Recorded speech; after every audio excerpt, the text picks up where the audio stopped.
VCD number 517 Visakhapatnam AP. Murali date 1/5/1967. Clarification date 18/9/2006.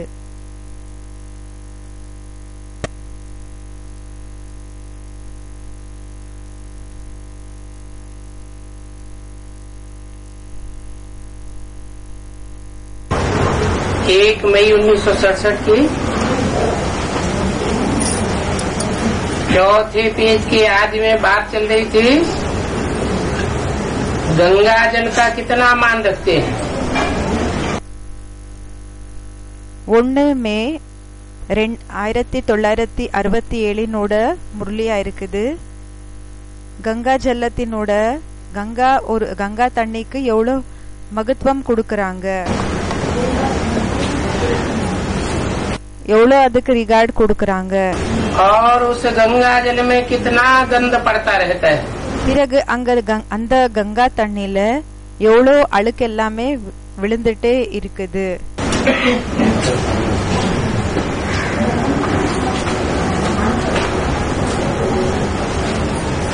दुनिया वालों के लिए, உலகத்தினர்களுக்காக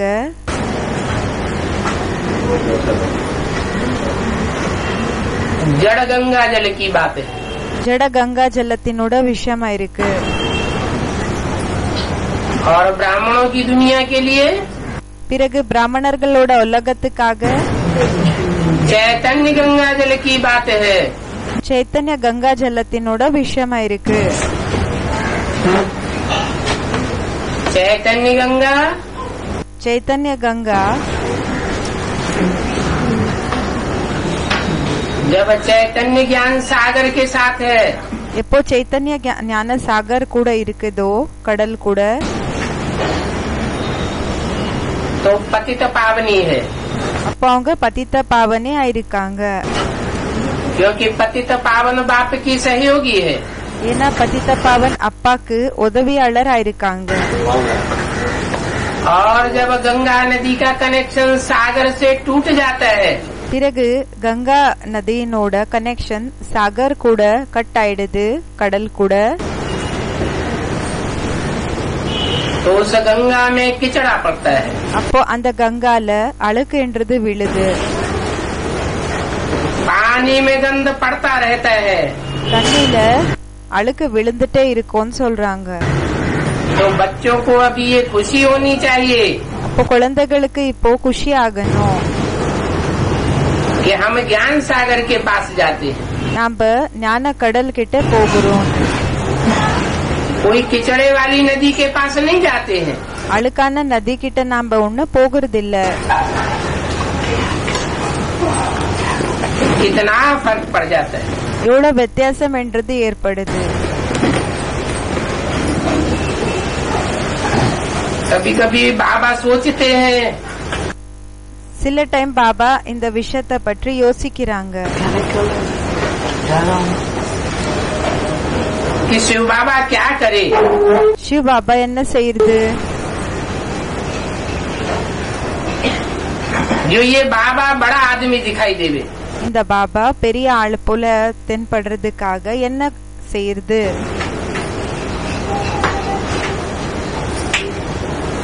सन्यासियों के कपड़े तो हम पहन नहीं सकते. சன்னியாசிகளினோட ஆடை ஒண்ணு நம்ம யூஸ் பண்ண முடியாது. बाप कहते हैं அப்பா சொல்றாங்க, मैं साधारण तन लेता हूँ. நான் சாதாரண சரீரத்தை எடுத்துக்கிறேன்.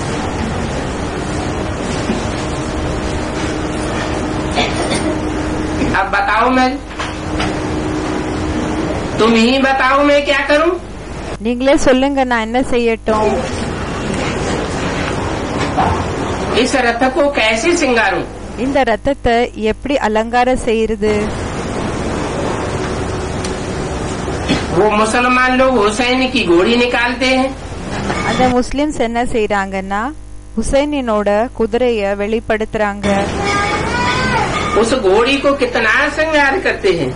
அந்த பெண் குதிரை இருக்கு இல்லையா, அதுக்கு எவ்வளவு ஸ்ருங்காரத்தை செய்யறாங்க, அலங்காரத்தை பண்றாங்க.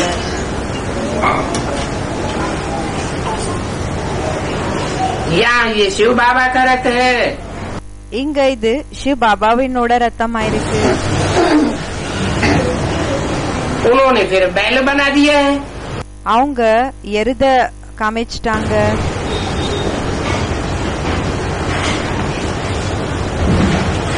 बैल के मस्तक में शिव का चित्र बनाए देते हैं।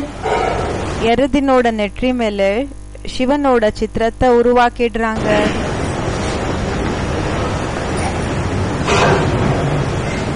अब शिव இப்போ சிவன்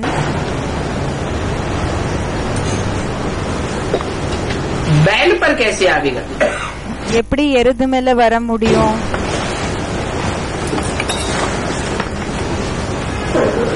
बैल के मस्तक में शिव का चित्र दिखाई देते हैं। எருதினோட நெற்றி மேல சிவனோட சித்திரத்தை காமிச்சிடுறாங்க. अब भला मंदिर में बैल कैसे रहेगा? இப்போ கோயில்ல எருது எப்படி இருக்க முடியும்?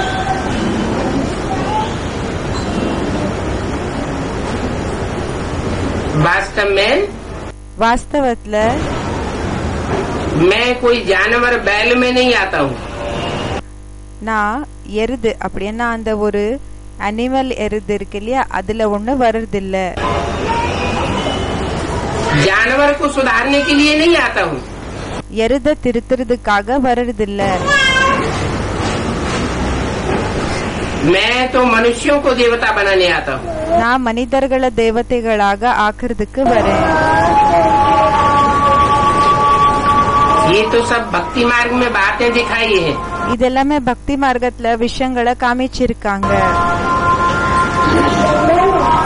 बाप कहते हैं ये भक्ति मार्ग भी ड्रामा में नूद है। அப்பா சொல்றாங்க இந்த பக்தி மார்க்கம் கூடயும் டிராமால பிக்ஸ் ஆக இருக்குது.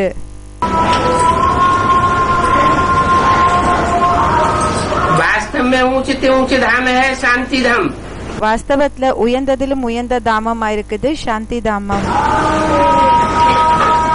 फिर है सुख धाम பிறகு சுகதாமம். और लास्ट में होता है दुख धाम। பிறகு லாஸ்ட்ல இருக்கும் துக்கதாமம். तुम्हारी बुद्धि में ये ज्ञान पहले नहीं था உங்களோட புத்தில இந்த ஞானம் ஃபர்ஸ்ட் இருக்கல. कि कैसे 3 धाम है। எப்படி 3 தாமங்கள் இருக்குது. अभी तुम समझते हो हर कल्प कल्प हमने अनेक बार ये ज्ञान लिया है। இப்போ உங்களுக்கு தெரியும் ஒவ்வொரு கல்பத்துல நம்ம நிறைய தடவை இந்த ஞானத்தை எடுத்திருக்கோம். आत्मा में 84 जन्म का पाठ रुदा हुआ है। ஆத்மால 84 ஜென்மங்களினோட பாட்டு பிக்ஸ் ஆக இருக்கு. ये बहुत बड़ा बंडल है। இது மிக பெரிய வண்டர் ஆயிருக்கு. फिर इसको कुदरती कहा जाता है। பிறகு இதுக்கு நேச்சரன் தான் சொல்லப்படுகிறது. कितनी छोटी छोटी भिंडी आत्माएं हैं எவ்வளவு சின்ன சின்ன பிந்தி ஆத்மா இருக்குது. और पाठ बजाने के लिए उनको शरीर कितना बड़ा मिलता है। பிறகு பாட் செய்யறதுக்காக அவங்களுக்கு எவ்வளவு பெரிய சரீரம் கிடைக்குது. वंडरफुल बात है ना। வண்டர்ஃபுல்லா இருக்கிற விஷயமா இருக்கு இல்லையா. और ये ज्ञान वंडरफुल है, देने वाला भी वंडरफुल है। பிறகு இந்த ஞானம் வண்டர்ஃபுல்லா இருக்குது. கொடுக்கக்கூடியவர் கூடயும் வண்டர்ஃபுல்லா இருக்காங்க. महिमा कितनी बड़ी करते हैं। எவ்வளவு பெரிய மகிமைய செய்யறாங்க. और लिंग कितना बड़ा बनाते हैं। பிறகு லிங்கம் எவ்வளவு பெரிய லிங்கத்தை உருவாக்குறாங்க. जैसे पांडवों के चित्र भी बहुत बड़े बड़े बनाए दिए। எப்படி பாண்டவர்களோட சித்திரத்தை கூடயும் ரொம்ப பெருசு பெருசாக ரெடி பண்ணிடுறாங்க. अब ऐसे लंबे चौड़े मनुष्य कोई होते थोड़े ही है। இப்போ இப்படி நீளமா அகலமான மனிதர்கள் யாராவது இருப்பாங்களா என்ன? तो बड़े बड़े चित्र क्यों बनाए दिए। அப்போ பெரிய பெரிய சித்திரத்தை ஏன் உருவாக்கிட்டாங்க? शिव का लिंग சிவனோட லிங்கம் भक्ति मार्ग में इतना बड़ा क्यों बनाते हैं। பக்தி மார்க்கத்துல இவ்வளவு பெருசாக ஏன் உருவாக்குறாங்க?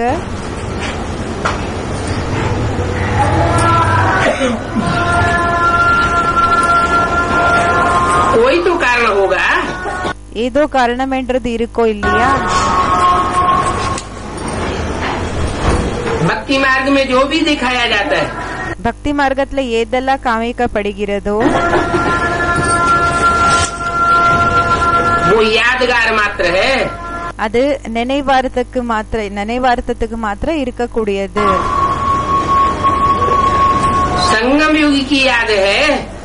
சங்கம் யுகத்தினோட நினைவார்த்தம் ஆயிருக்கு. जो बड़ी महिमा का कार्य किया है, யாரு பெரிய மகிமையினோட வேலைய செஞ்சிருக்காங்க, उसको बड़ा कैसे दिखावे? அவங்கள பெருசாக எப்படி காமிக்கிறது? जरूर पांडव इतने बड़े बुद्धिमान थे। கண்டிப்பாக பாண்டவ் இவ்வளவு பெரிய புத்திசாலியாக இருந்தாங்க. तो उनकी बुद्धि को बड़ा दिखाने के लिए उनके चित्रों को बड़ा दिखाया। அப்ப அவங்களோட புத்திய பெருசாக காமிக்கிறதுக்காக அவங்களோட சித்திரத்தை பெருசாக காமிச்சிருக்காங்க. और शिव बाबा तो है ही बुद्धिमानों की बुद्धि। பிறகு சிவ பாபா புத்திசாலிகளுக்கு புத்தியா இருக்காங்க.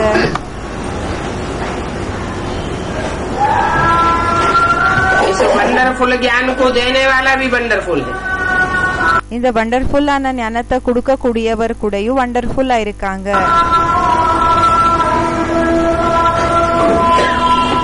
जैसे पांडवों के चित्र इतने बड़े नहीं होते हैं, எப்படி பாண்டவர்களோட சித்திரம் இவ்வளவு பெருசாக இருக்கிறது இல்ல, प्रैक्टिकल में तो मनुष्य जैसे ही होते होंगे। பிராக்டிக்கல்ல மனிதர் போலதான் இருப்பாங்க. ऐसे ही भुजाओं वाली कोई देवियां आज होती नहीं है। அதே மாதிரிதான் இந்த கைகள் இருக்கக்கூடிய தேவிகள் எல்லாமே ஒண்ணும் இருக்கிறது இல்ல. फिर इतनी भुजाएं क्यों दिखा दी है? அப்போ இவ்வளவு கைகளையே காமிச்சிருக்காங்க. जरूर इतनी सहयोगी शक्तियां बनती हैं। கண்டிப்பாக இத்தனை பேரு உதவியாளர்களாக ஆகுறாங்க. சக்தியர்கள் சயோகி சக்திகளாக ஆகுறாங்க. ब्रह्मा को ही देखो कितनी भुजाएं दे देते हैं। பிரம்மாவை பாத்துக்கோங்க எவ்வளவு கைகளை காமிக்கிறாங்க. 1000 भुजा वाला ब्रह्मा दिखाते हैं। 1000 புஜங்கள் இருக்கக்கூடிய பிரம்மாவை காமிக்கிறாங்க. तो अभी तुम ब्रह्मा के ढेर बच्चे हो ना। அப்போ பாபா சொல்லிட்டு இருக்காங்க என்னன்னா, இப்போ நீங்க பிரம்மாவினோட நிறைய குழந்தைகளா இருக்கீங்க இல்லையா, सहयोगी बनते हो ना। உதவியாளர்களாக ஆகுறீங்க இல்லையா. तुम जानते हो உங்களுக்கு தெரியும் कि ब्रह्मा कुमार कुमारी बढ़ते ही जाते हैं। பிரம்மா குமார் குமாரிஸ் வளரிட்டே போகிறாங்க. तो ब्रह्मा की भुजाएं भी बढ़ती जाती हैं। அப்போ பிரம்மாவினோட கைகள் கூடயும் அதிகமாயிட்டே போகுதுன்னு சொல்றாங்க. बाकी भुजाएं तो हर एक को अपनी अपनी होती है। மற்றபடி கைகள் ஒவ்வொருத்தருக்கு கூடயும் அவங்களதே இருக்கும். ये सब अनेक प्रकार की कथाएं हैं। இதெல்லாமே நிறைய விதமான கதைகளா இருக்குது. ये कथाएं कोई काम की नहीं। இந்த கதைகள் யூஸ் கிடையாது. तो अब मूल बात है कि तुम बच्चों को बहुत खुशी होनी चाहिए। இப்ப மூலமான விஷயம் என்னன்னா, குழந்தைகளான உங்களுக்கு ரொம்ப खुशी ஆகணும் कि हम बाबा के द्वारा विश्व के मालिक बनते हैं। நம்ம பாபா மூலமா உலகத்துக்கே எஜமான் ஆகிறோம். ऐसे विश्व के मालिक बनाने वाले बाप को याद करना चाहिए। இப்படி உலகத்துக்கே எஜமான் ஆக்கக்கூடிய அப்பாவை நினைவு செய்யணும். बाबा बार बार कहते हैं, பாபா அடிக்கடி சொல்றாரு, सदैव बुद्धि में ये स्मरण करते रहो। சதா புத்தில இத பத்தி சிந்தனை செஞ்சுட்டு இருங்க. बाप को याद करना पड़ता है। அப்பாவை நினைவு செய்ய வேண்டியதாக இருக்குது. कि हमारे विकर्म विनाश हो जाए। நம்மளோட விபரீத செயல்கள் விநாசம் ஆயிடணும். इसमें मेहनत बहुत लगती है। இதுல உழைப்பு ரொம்ப இருக்கும். क्योंकि बार बार तुम भूल जाते हो। ஏன்னா அடிக்கடி நீங்க மறந்துடுறீங்க. तुम बच्चे जानते हो हम पवित्र बन रहे हैं। குழந்தைகளான உங்களுக்கு தெரியும் நம்ம தூய்மையாக ஆயிட்டு இருக்கோம். फिर हम नई दुनिया में चले जाएंगे. பிறகு நம்ம புது உலகத்துக்கு போயிடுவோம். अभी पुरानी दुनिया है. இப்போ பழைய உலகம் ஆயிருக்கு. मनुष्य तो समझते हैं अभी हजारों वर्ष पड़े हुए हैं. மனிதர்கள் இந்த விஷயத்தை புரிஞ்சுக்கிறாங்க இப்போ 1000 வருஷங்கள் இருக்குதுன்னு. इसको कहा जाता है घोर अंधियारा. இதுக்கு சொல்லப்படுகிறது கோரமான இருட்டு. ये सब कुंभकर्ण की नींद में सोए हुए हैं. இவங்க எல்லாருமே கும்பகர்ணனோட தூக்கத்துல தூங்கிட்டு இருக்காங்க. जो समझते हैं दुनिया अभी बहुत लंबी चलेगी. யாரு இப்படி நினைச்சுக்கிறாங்க உலகம் ரொம்ப நீளமாக நடக்கும்னு. वास्तव में आग लगेगी. வாஸ்தவத்துல எப்போ தீ பிடிச்சுக்குமோ फिर ये सब हाय हाय करके भस्म हो जाएंगे. பிறகு இவங்க எல்லாருமே ஹாய் ஹாய்ன்னு சொல்லி ஐயோ ஐயோன்னு சொல்லிட்டு என்னன்னா எரிஞ்சு சாம்பல் ஆயிடுவாங்க. आज इतने करोड़ों मनुष्य हैं. இன்னைக்கு இத்தனை கோடி மனிதர்கள் இருக்காங்க. कल सब खंड विनाश हो जाएंगे. நாளைக்கு எல்லா खंडங்கள் விநாசமாயிடும். सिर्फ भारत ही रहेगा. வெறும் பாரத் தான் இருக்கும். वहाँ तो मीठी मीठी नदियों के ऊपर रहते हैं. அங்க இனிமையான நதிகள் மேல இருப்பாங்க. प्रकृति भी तुम्हारी दासी हो जाती है. இயற்கையும் உங்களோட தாசி ஆயிடுது, வேலைக்காரி ஆயிடுது. दुनिया तो वही है. உலகம் அதேதான் இருக்கு. सतो प्रधान से तमो प्रधान बनती है, तमो प्रधान से सतो प्रधान बनती है. சத்தோ பிரதானத்திலிருந்து தமோ பிரதானம் ஆகுது, தமோ பிரதானத்திலிருந்து சத்தோ பிரதானமாக ஆகுது. तो भक्ति मार्ग में ये सब अंधश्रद्धा की बातें हैं. பக்தி மார்க்கத்துல இது எல்லாமே குருட்டு நம்பிக்கையினோட விஷயங்களா இருக்கு. जानवरों से भी बदतर बनाई दिए. இந்த விலங்குகளுக்கு ನಾವು ವರ್ಸ್ಟ್ ஆக ஆக்கிட்டாங்க. तुम भी अभी समझते हो कि हम बंदर थे, डरती थे. உங்களுக்கு கூடயும் தெரியும் இப்போ நாம குரங்குகளாக இருந்தோம், அழுக்காக இருந்தோம், रौरव नरक में थे. கோரமான நரக்கத்துல இருந்தோம். अभी बाप हमको पावन बनाने के लिए आए हुए. இப்போ அப்பா நம்மள பாவனமாக ஆக்குறதுக்காக வந்திருக்காங்க. तुम्हारी ये बुद्धियोग की यात्रा है. இது உங்களோட புத்தியோகத்தினோட யாத்திரை இருக்கு. उन्होंने गुरु जिस्मानी यात्राएं समझ ली है. அவங்க என்ன நினைச்சுக்கிட்டாங்க, அவங்க இந்த சரீரத்துக்கான யாத்திரை நினைச்சுக்கிட்டாங்க. बाबा ने तो रूहानी यात्रा सिखाई. பாபா எல்லாருக்கு அப்பாற்பட்ட யாத்திரை, அந்த ஆன்மீக யாத்திரைய கத்து கொடுத்திருக்காங்க. वो फिर रथ यात्रा निकालते रहते हैं. பிறகு அவங்க ரத யாத்திராவை வெளிப்படுத்திட்டே இருப்பாங்க. रथ माना क्या? ரத்தமன்னா என்ன இருக்குது? रथ माना ரத்தமன்னா शरीर. சரீரம். बाप जिस मुकर्रर रथ में आते हैं, அப்பா எந்த முக்கர ரத்தத்துல வராங்களோ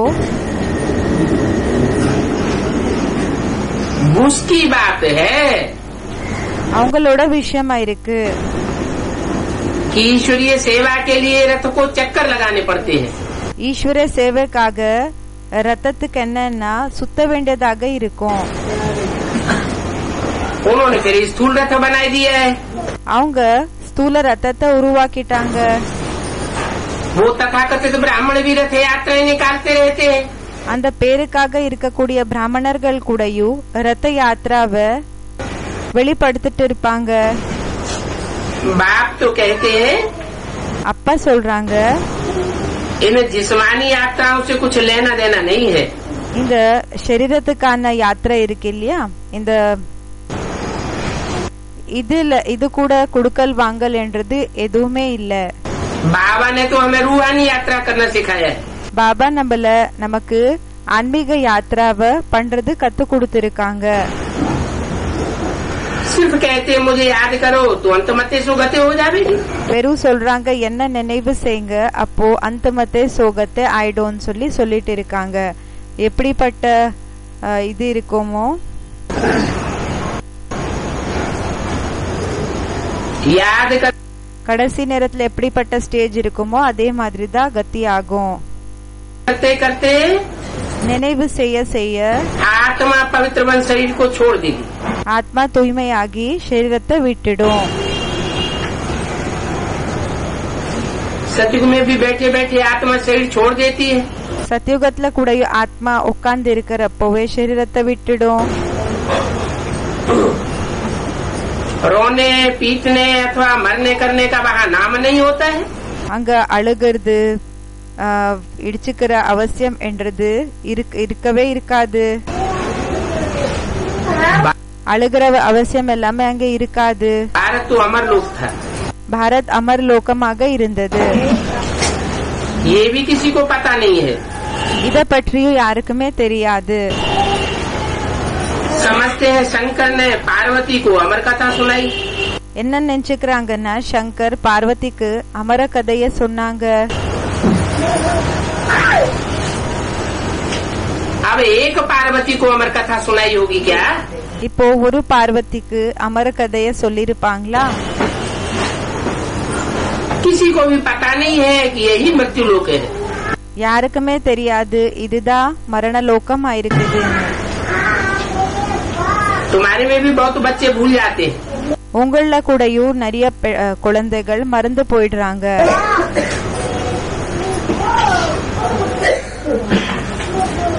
अमर लोक याद ही नहीं आता है। அமர் லோகம் நினைவே வர்றதில்ல. हम जानते हैं कि अब हमको जाना है अमर लोक वाया शांति धाम। இப்போ நமக்கு தெரியும் நமக்கு எங்க போகணும்னா நம்ம அமர லோகத்துக்கு போகணும் வயா சாந்தி தாமம்னு சொல்றாங்க. तो तुम बच्चों को अथाह खुशी होनी चाहिए। அப்போ குழந்தைகளான உங்களுக்கு ரொம்ப खुशी ஆகணும். बाबा भगवान उनको पढ़ाते हैं। பாபா பகவான் நமக்கு படிக்க வைக்கிறாங்க. और एक की ही पढ़ाई है। பிறகு ஒருத்தரோட படிப்பு தான் இருக்குது. उसमें भी पहले पहले मुख्य बात है याद की। அதுல கூடயும் ஃபர்ஸ்ட் முக்கியமான விஷயமா இருக்குது நினைவினோட விஷயம். वो पुरना लगा हुआ रहे कि हम पति से पावन कैसे बने। கவலை இருக்கணும் நாம பதித்தர்ல இருந்து பாவனை எப்படி ஆகுறதுன்னு. शिव बाबा के पास आए हो। शिव बाबा கிட்ட வந்திருக்கீங்க. जानते हो बाबा हमको फिर से पढ़ाने आए हैं। உங்களுக்கு தெரியும் பாபா நமக்கு மறுபடியும் படிக்க வைக்கிறதுக்காக வந்திருக்காங்க. भारत अविनाशी खंड है। பாரத் அவினாஷி கண்டமா இருக்குது. अविनाशी खंड है। அவினாஷி கண்டமா இருக்குது. और दूसरे खंड विनाशी है। மத்த வேற கண்டங்கள் என்ன இருக்குதோ அது வினாஷி கண்டமா இருக்கு. दूसरे धर्म भी सब विनाशी है। மத்த தர்மங்கள் எல்லா கூடயும் வினாஷியா இருக்கு. अविनाशी खंड की स्थापना जरूर अविनाशी बाप ने की होगी। அவினாஷி கண்டத்தினோட ஸ்தாபனா கண்டிப்பாக அவினாஷி அப்பதான் செஞ்சிருப்பாங்க. उसको कहते हैं सदाशिव। அவங்களுக்கு சொல்றாங்க சதாசிவன். सदैव कल्याणकारी है। சதா நன்மை செய்பவர். जो कल्याणकारी है वही सत्य है। யாரு நன்மை செய்பவரோ அவங்கதான் உண்மையானவர். और जो सत्य है பிறகு யாரு உண்மையானவரோ वो अमिट होता है। அவங்க அழியாம இருப்பாங்க. उसका कभी मिटना नहीं होता, विनाश नहीं होता। அவங்க எப்பவுமே அழிஞ்சு போக மாட்டாங்க. அவங்களோட விநாசம் ஆகாது. और वो सत्य बाप भारत में आते। பிறகு அந்த உண்மையான அப்பா பாரத்ல வராங்க. दूसरे धर्म खंडों में नहीं आते हैं। மத்த தர்ம கண்டங்களுக்கு வர்றது கிடையாது. क्यों नहीं आते हैं? ஏ வருதில்ல?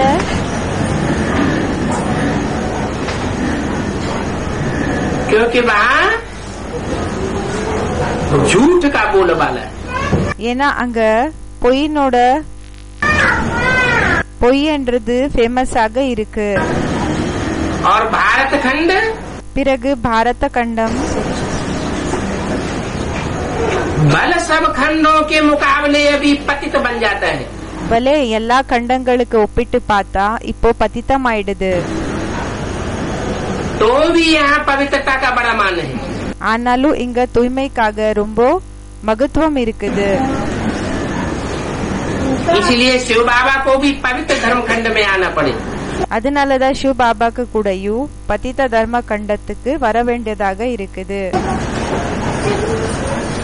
पवित्र होता नहीं है, பவித்திரமாக இருக்கிறது இல்ல, लेकिन पवित्रता को मान होता है।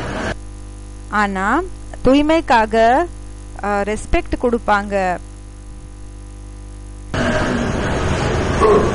दूसरे धर्म खंडों में प्योरिटी को इतना मान नहीं है। மத்த தர்ம கண்டங்கள்ல பியூரிட்டிக்காக இந்த அளவுக்கு மகத்துவம் என்றது கொடுக்கறது இல்ல. तो बाप भगवान भी वहाँ नहीं आते। அப்போ அப்பா பகவான் கூடயும் அங்க வர்றது இல்ல.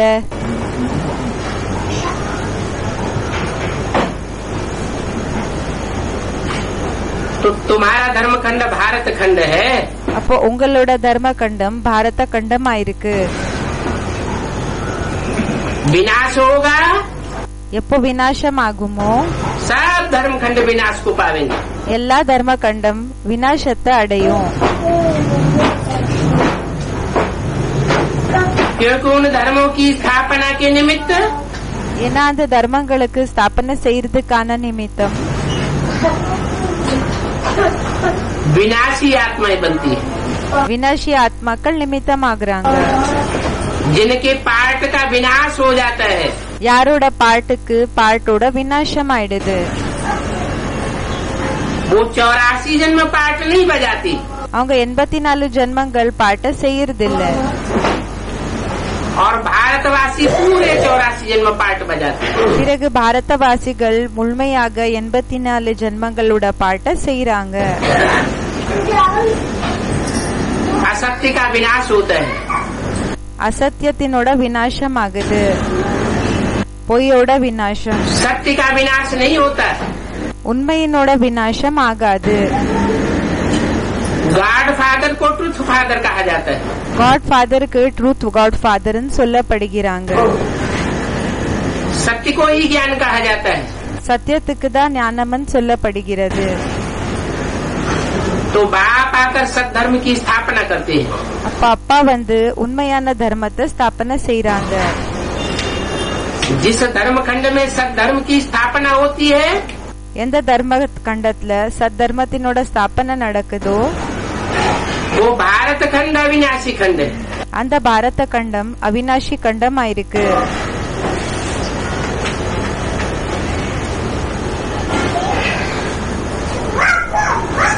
तुम्हारा 21 जन्म तक अविनाशी राज्य रहेगा। உங்களோடது 21 ஜென்ம வரைக்கும் அவிநாசி ராஜ்யம் இருக்கும். दूसरा कोई भी राज्य नहीं होगा। வேற எந்த ராஜ்யமும் இருக்காது.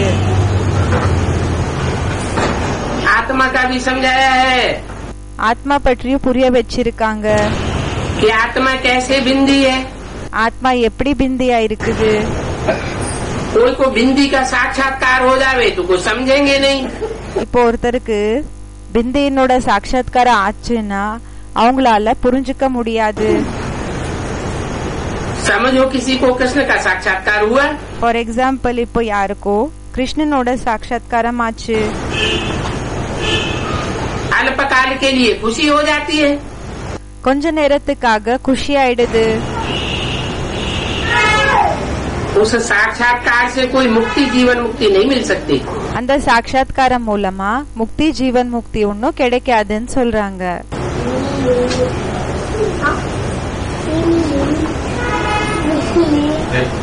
ये तो तुम्हारी एम ऑब्जेक्ट है। இது உங்களோட லட்சியமா இருக்குது. कि तुमको नर से प्रिंस अथवा नर से नारायण बनना है। உங்களுக்கு நரன் இருந்து பிரின்ஸ் இல்லன்னா நரன் இருந்து நாராயண ஆகணும். ये नर से नारायण बनने की पढ़ाई है. இது நரசே நாராயண் ஆகக்கூடிய படிப்பா இருக்கு.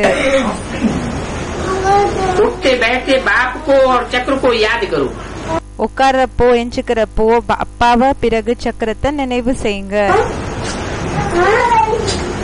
इसमें साक्षात्कार ध्यान दीदार आदि की बात नहीं है. இதுல சாட்சாத்காரம் தியானத்துல போகிறது இல்லன்னா சாட்சாத்காரம் ஆகிறது இதோட விஷயம் இல்ல.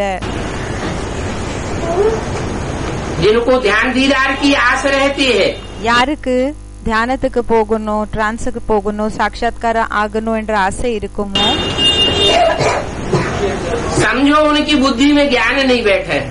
அப்ப நினைச்சுக்கோங்க அவங்களோட புத்தியில ஞானம் இல்லன்னு.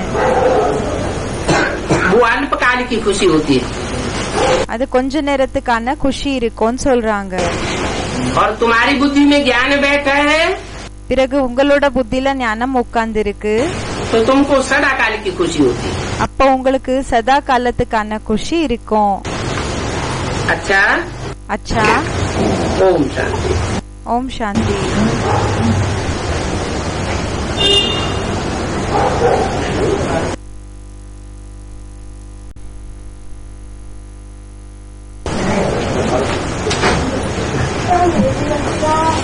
ये रात्रि क्लास है. 1 मई 1967 तक. இது நைட் கிளாஸ் ஆயிருக்குது. 1 மே 1967 முரளி. कोई सर्विस समाचार होता है तो वो सुनाया जाता है. இப்போ ஏதாவது சர்வீஸ் என்னோட மெசேஜ் இருந்ததுன்னா அது சொல்லப்படுகிறது.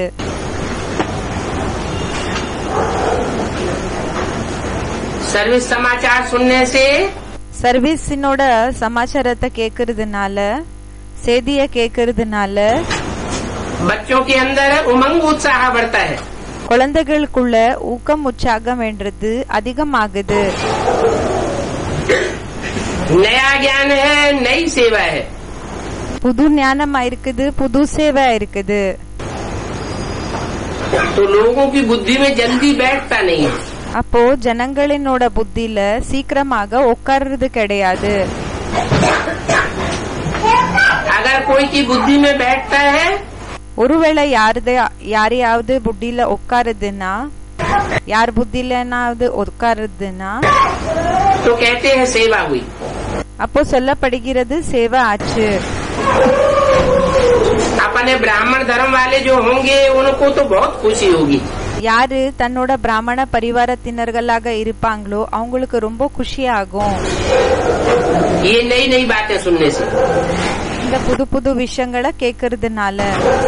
ब्राह्मण धर्म का नहीं होगा, பிராமண தர்மத்தினர்களாக இல்லன்னா दूसरे धर्म में कन्वर्ट होने वाला होगा, மத்த தர்மத்துக்கு கன்வெர்ட் ஆகக்கூடியவங்களாக இருந்தாங்கன்னா तो उनको इतना खुशी नहीं होगी. அப்ப அவங்களுக்கு அந்த அளவுக்கு குஷி ஆகுறது இல்ல.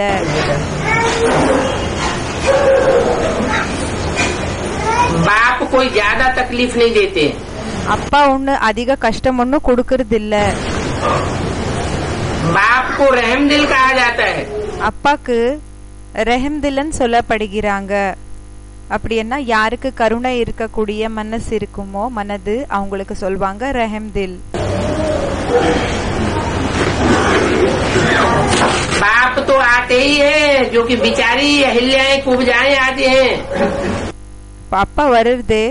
இப்போ பிறகு இந்த அஹில்யகள் குப்ஜாக்கள், குப்ஜானா பேக் போன் யாருக்கு இருக்காதோ அவங்களுக்கு சொல்வாங்க. पत्थर बुद्धि है, கல்லு புத்தியாக இருக்காங்க, उनको आकर के उठाते. அவங்கள வந்து மேல தூக்குறாங்க. बाप समझते हैं அப்பா இந்த விஷயத்த புரிஞ்சுக்கிறாங்க. कि सारी दुनिया के मनुष्य मात्र को सदगति मिलनी है. முழு உலகத்துல இருக்கக்கூடிய மனிதர்களுக்கு எல்லாருக்குமே சத்கதி கிடைக்கணும். ऐसा एक भी मनुष्य नहीं बचेगा இப்படிப்பட்ட ஒரு மனிதன் கூடயும் மிஞ்சமாக இருக்க மாட்டாங்க. जिसको कम से कम एक जन्म की सदगति न मिले, அவங்களுக்கு குறைஞ்சபட்சம் ஒரு ஜென்மத்துக்கு சத்கதி கிடைக்கிற போல இல்லாம யாருமே இருக்க மாட்டாங்க. बाकी तुमको अनेक जन्मों की सदगति मिलती है. மற்றபடி உங்களுக்கு நிறைய ஜென்மங்களினோட சத்கதி கிடைக்குது, நிறைய ஜென்மங்களுக்காக சத்கதி கிடைக்குது. जो यहाँ पढ़ते हैं, யார் இங்க படிக்கிறாங்க? पहले पहले पढ़ते हैं, जास्ती पढ़ते हैं, ஃபர்ஸ்ட் படிக்கிறாங்க, அதிக படிக்கிறாங்க. वो पहले शांति धाम में जाकर के फिर सुख धाम में आवेंगे. அவங்க ஃபர்ஸ்ட் சாந்தி தாமத்துக்கு போய் பிறகு சுகதாமத்துக்கு வருவாங்க. क्योंकि उन्होंने ईश्वरीय पढ़ाई का कदर किया. ஏன்னா அவங்க ஈஸ்வரிய படிப்பு என்ன இருக்குதோ அதுக்கு மகத்துவம் கொடுத்திருக்காங்க. पहले पढ़ाई पढ़ते हैं ஃபர்ஸ்ட் படிப்பை படிக்கிறாங்க, तो पहले नई दुनिया में जावेंगे. அப்போ ஃபர்ஸ்ட் புது உலகத்துக்கு போகுவாங்க. जास्ती पढ़ाई पढ़ते हैं அதிக படிப்பை படிச்சாங்கன்னா तो जास्ती धनवान बनेंगे. அப்போ அதிக தன்வான் ஆகுவாங்க, பணக்காரங்க ஆகுவாங்க. पढ़ाई बुद्धि में बैठी होगी, படிப்பு புத்தியில உட்கார்ந்து இருந்ததுன்னா, पहचान बुद्धि में बैठी होगी, அறிமுகம் புத்தியில உட்கார்ந்து இருந்ததுன்னா तो बाप को खूब याद करेंगे. அப்போ அப்பாவை நல்லபடியாக நினைவு செய்வாங்க. बाप से जितना जास्ती लव बढ़ेगा, प्यार बढ़ेगा, அப்பா கூட எந்த அளவுக்கு அதிகம் அன்பு அதிகமாகுமோ तो ईश्वरीय सेवा में तन मन धन लगाते रहेंगे. அப்போ ஈஸ்வரிய சேவால சரீரம் மனசு தனம் எல்லாமே அர்ப்பணம் பண்ணிட்டு இருப்பாங்க. तो जरूर ऊंच पद पाएंगे.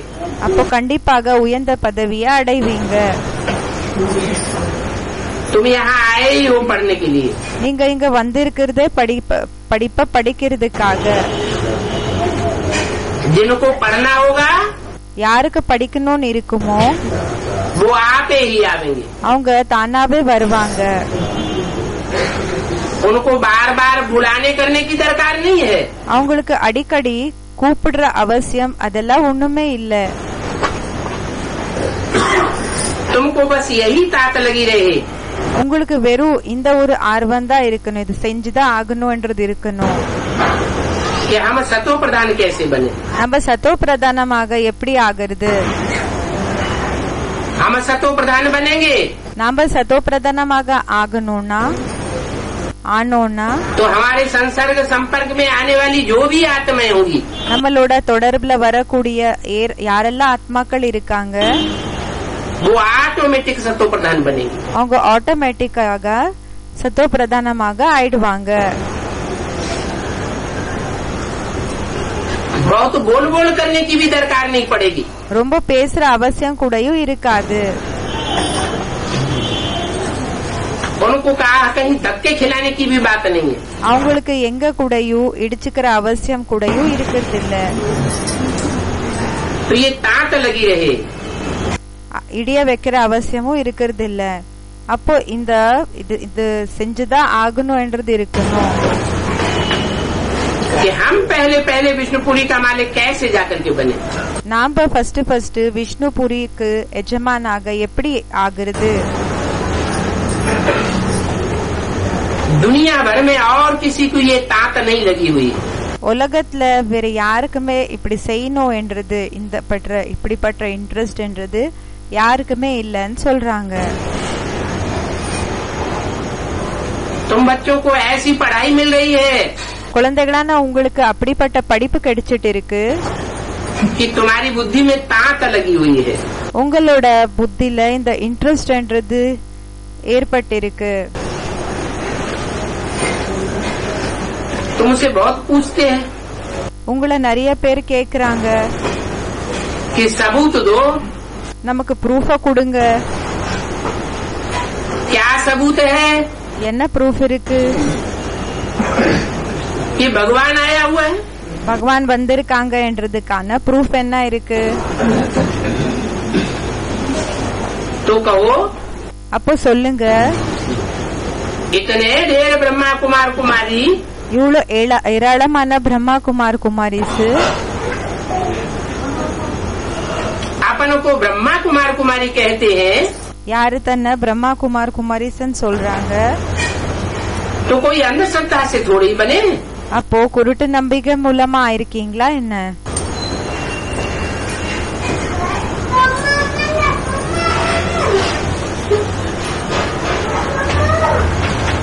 तुम कहते हो ना நீங்க சொல்றீங்க இல்லையா कि शास्त्रों में ऐसे लिखा हुआ है சாஸ்திரத்துல இப்படி எழுதிருக்காங்க कि ब्रह्मा के मुख से ब्राह्मण पैदा हुए. பிரம்மா முக மூலமா பிராமணர்கள் ஜென்மம் எடுத்திருக்காங்க. तो ब्रह्मा के मुख में कोई मशीन थोड़ी रखी थी. அப்ப பிரம்மா முகத்துல மஷின் வச்சிருக்காங்களா என்ன? जो मुख में से ब्राह्मण बन बन करके निकलने लगे. அந்த வாயால பிராமணர்கள் ரெடியாகி வெளியில வர போல அப்படியான்னு கேக்குறாங்க. ये तो वास्तव में இது வாஸ்தவத்துல भगवान ने ब्रह्मा के मुख में आकर के जो ज्ञान सुनाया, பகவான் வந்து பிரம்மா முகம் மூலமா என்ன ஞானத்தை சொல்லிருக்காங்களோ उस सच्चे ज्ञान को सुन करके जिन्होंने अपने जीवन को पलटाया, அந்த உண்மையான ஞானத்தை கேட்டு யாரு அவங்களோட வாழ்க்கைய சேஞ்ச் பண்ணிக்கிட்டாங்களோ उनको ब्रह्मा मुखवंशावली ब्राह्मण कहा जाता है. அவங்களுக்கு பிரம்மா முகவம்சாவளி பிராமணர்கள்னு சொல்லப்படுகிறாங்க. और ये ब्रह्मा मुखवंशावली ब्राह्मण सारी दुनिया में अभी फैले हुए. பிறகு இந்த பிரம்மா முகவம்சாவளி பிராமணர்கள் நாலா பக்கம் உலகத்துல பரவிருக்காங்க. इतने ब्रह्मा कुमार कुमारी है. இத்தனை பிரம்மா குமார் குமாரிஸ் இருக்காங்க. तो क्या ये प्रूफ नहीं है அப்போ என்ன இது ப்ரூஃப் இல்லையா? कि ब्रह्मा के द्वारा नई सृष्टि रची जा रही है? பிரம்மா மூலமா புது சிருஷ்டி உருவாகிட்டு இருக்குது என்றதுக்கான ப்ரூஃப் இல்லையா? ये कोई अंधश्रद्धा की बात नहीं है. இது குருட்டு நம்பிக்கையினோட விஷயம் கிடையாது. तुम समझते हो कि धीरे धीरे ब्रांच से ढेर की ढेर बनती जाएंगी. உங்களுக்கு தெரியும் மெதுவாக நிறைய பிரான்ச்சஸ் ஏற்பட்டு இருக்கும்.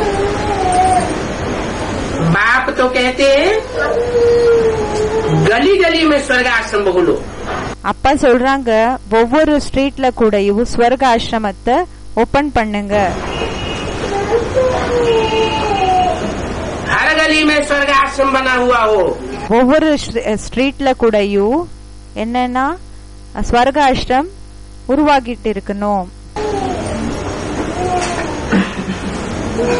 जब विनाश होगा எப்போ விநாசம் ஆகுமோ कर्फ्यू लगेगा.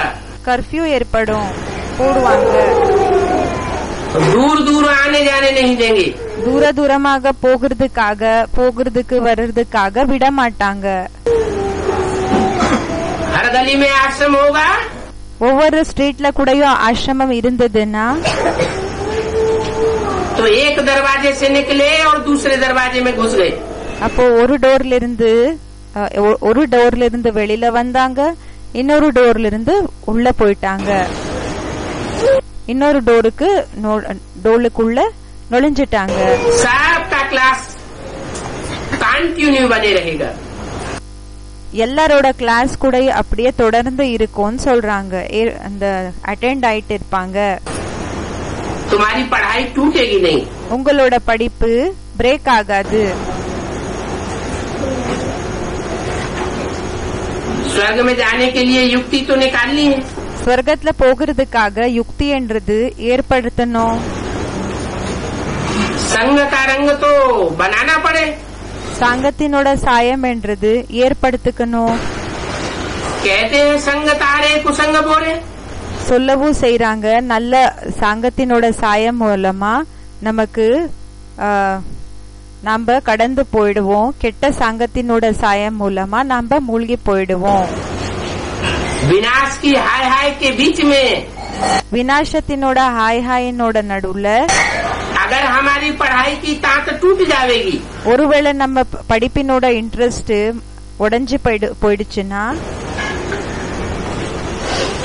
तो हमारी भी अंतमते सुगति हो जाएगी। அப்போ நம்மளோடது கூடயும் அந்தமத்தே சோகத்தை ஆயிடும் சொல்றாங்க. विनाशी लोगों के बीच வினாஷி ஜனங்களுக்கு நடுவுல हम भी विनाश को प्राप्त हो जाएंगे। நாம கூடயும் வினாசத்தை அடைஞ்சிடுவோம் சொல்றாங்க. मन के वाइब्रेशन बदल जाएंगे, மனசோட வைப்ரேஷன்ஸ் மாறிடும். इसलिए गली गली में गीता पाठशाला होनी चाहिए। அதனாலதான் ஒவ்வொரு இதுல ஸ்ட்ரீட்ல கூடயும் கீதா பாட்சாலா இருக்கணும். तो अभी बच्चों को खुशी होगी कि बहुत थोड़े दिन बाकी हैं।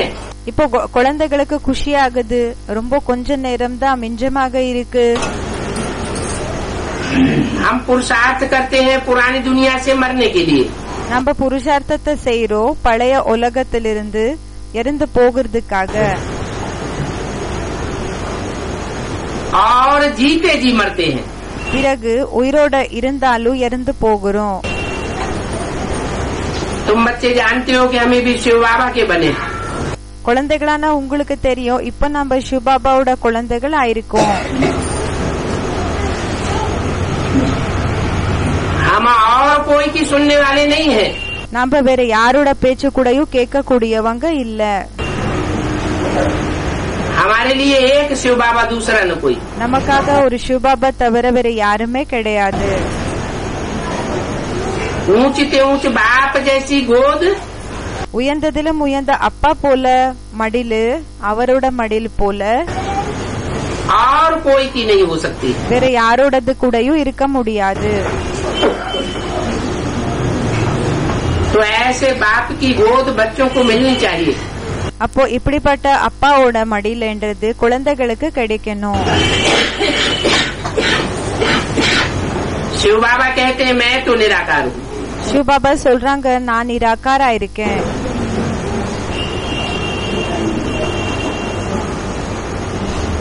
निराकार को तो गोद होती नहीं है।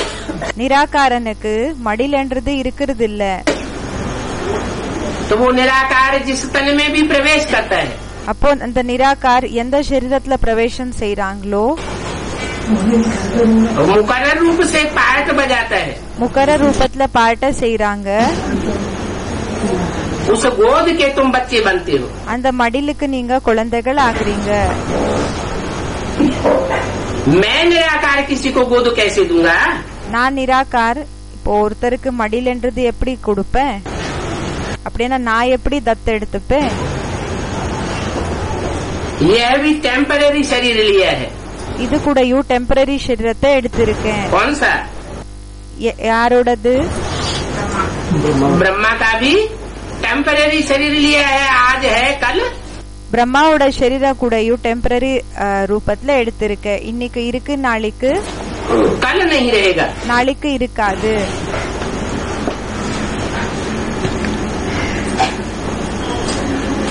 तुम तो कहेंगे हम तो शिव बाबा की गोद में जाते हैं। நீங்க சொல்றீங்க நம்ம சிவபாபாவோட மடிலுக்கு போகிறோம்னு.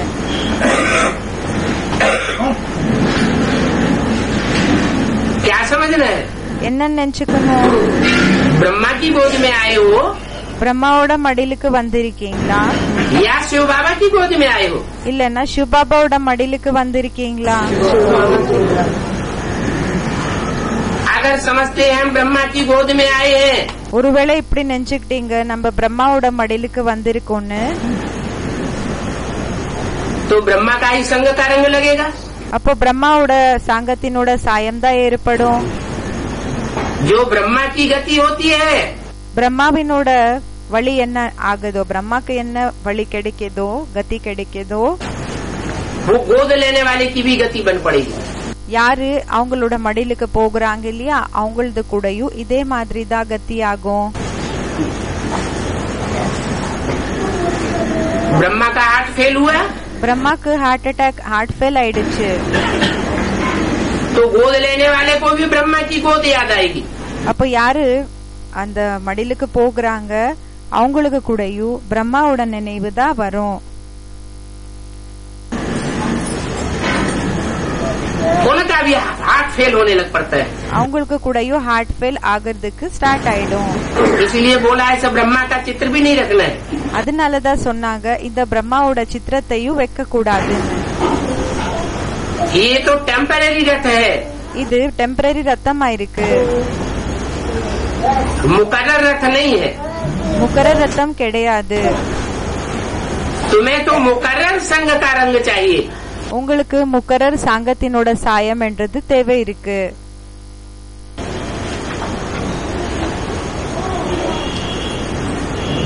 तुम कोई मनुष्य की गोद में नहीं आते हो।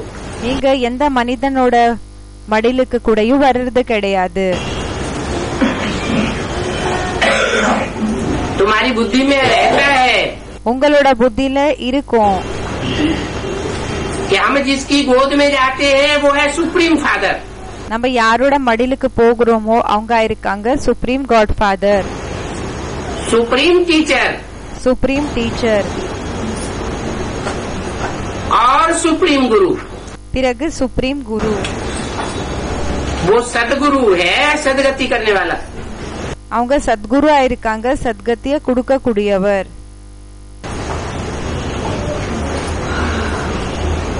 यह रथ जो लिया है இந்த ரத்தத்தை என்ன எடுத்திருக்காங்க, ये तो मनुष्य का है। இது மனிதனோட ரத்தம் ஆயிருக்கு. परंतु हम समझते हैं ஆனா நாம இந்த விஷயத்த புரிஞ்சுக்கிறோம் कि हम तो बाबा की गोद में जा रहे हैं। நாம பாபாவோட மடிலுக்கு போகிறோம்னு. फिर भी बाप कहते हैं खबरदार रहना। ஆனாலும் அப்பா சொல்றாங்க அலர்ட்டாக இருங்க. कोई भी मनुष्य की गोद में नहीं जाना। எந்த மனிதனோட கோத் அப்படின்னா மடிலுக்கு போகாதீங்க. इतना ऊंचे ऊंचे बाप है, இந்த அளவுக்கு உயர்ந்ததிலும் உயர்ந்த அப்பா இருக்காங்க. तो इतनी ऊंची गोद में जाकर फिर पतित की गोद में जाना शोभता नहीं है। இவ்வளவு உயர்ந்ததிலும் உயர்ந்த அப்பாவோட மடிலுக்கு போய் பிறகு பத்தித்தர்களோட மடிலுக்கு போகிறது இது நல்ல விஷயம் கிடையாது.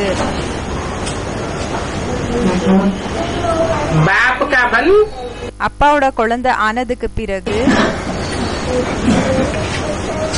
फिर मुख से कहते हैं बाबा हम आपके बने। பிறகு வாயால சொல்றாங்க பாபா நம்ம உங்களோட குழந்தையா இருக்கோம்.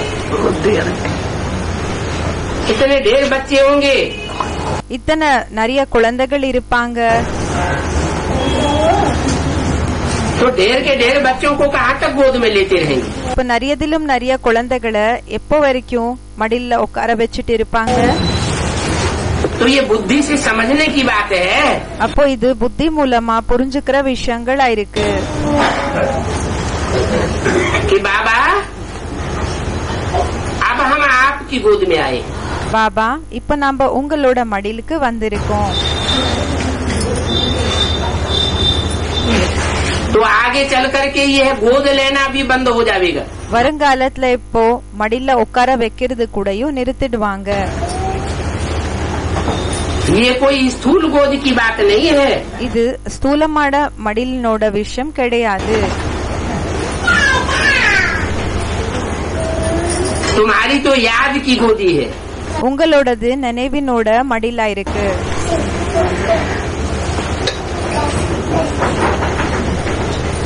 यहाँ कोई स्थूल गोद की बात नहीं है। இங்க ஸ்தூல மடிலினோட விஷயம் கிடையாது. बाबा के सन्मुख मिलने आते हो, பாபாவோட நேர்முகத்துல சந்திக்கிறதுக்காக வரீங்க. तो फिर बाबा की गोद मिले அப்போ பாபாவோட மடியில கிடைக்குதோ या न मिले, இல்லன்னா கிடைக்காம போனாலும் बुद्धि में रहता है हम बाप की गोद में आए। புத்தியில இருக்கோம் நம்ம அப்பாவோட மடிலுக்கு வந்திருக்கோன்னு. शिव बाबा को याद करना है। சிவ பாபாவை நினைவு செய்யணும். बाप कहते हैं देह सहित सभी संबंध तोड़ करके அப்பா சொல்றாங்க தேகத்து கூட தேகத்தினோட எல்லா உறவுகளை கட் பண்ணிட்டு अभी अपन को आत्मा समझो। இப்போ உங்களை நீங்க ஆத்மான்னு நினைச்சுக்கோங்க. ये निश्चय करो। இந்த விஷயத்தை பற்றி நிச்சயம் பண்ணிக்கோங்க. निश्चय की बात है நிச்சயத்தினோட விஷயமா இருக்கு. कि हम शिव बाबा के बच्चे बन गए। நம்ம சிவபாபாவோட குழந்தைகள் ஆயிட்டோம். माना शिव बाबा की गोद के बच्चे बने हैं। அப்படி என்ன சிவபாபாவோட மடியிலோட குழந்தைகள் ஆயிருக்கோம். वास्तव में स्थूल गोद की दरकार नहीं है। வாஸ்தவத்துல ஸ்தூல மடிலினோட விஷயம் கிடையாது, அவசியம் இல்ல. समझते हो? இந்த விஷயத்தை புரிஞ்சுக்கிறீங்க. शिव बाबा हमको पढ़ाते हैं। शिव बाबा நமக்கு படிக்க வைக்கிறாங்க.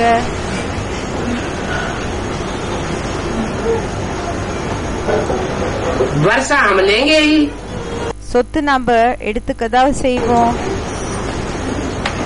तो बाप की गोद लेकर फिर अगर दूसरे की गोद ले ली, அப்பாவோட மடிலுக்கு வந்து பிறகு நாம மத்தவங்களோட மடிலுக்கு போனோம்னா तो जरूर गिर पड़ेंगे। அப்போ கண்டிப்பாக கீழே விழுந்துடுவீங்க. जब गिर पड़ेंगे हड्ड गुड्ड टूट जाएगा। எப்போ கீழே விழுந்துடுவீங்களோ, எப்போ எலும்பெல்லாமே ஒடிஞ்சு போயிடுமோ, तो बाद में पछताने से कुछ भी नहीं होगा। பிறகு பச்சாத்தாபப்படுறதுனால எந்த லாபமும் இருக்காது. अपनी बड़ी संभाल करनी है। உங்களை ரொம்ப ஜாகிரதையாக பாத்துக்கணும். गर्भस्थ में रहते हुए सन्यास चाहिए। இல்லர் மார்க்கத்துல இருந்தாலும் சன்னியாசியாக இருக்கணும். और तुम्हारा ये है बेहद का सन्यास। பிறகு உங்களோடது இதா இருக்குது எல்லாருக்கு அப்பாற்பட்ட சந்நியாசம். देह का भी सन्यास। தேகத்தினோட சந்நியாசமும் இருக்கு.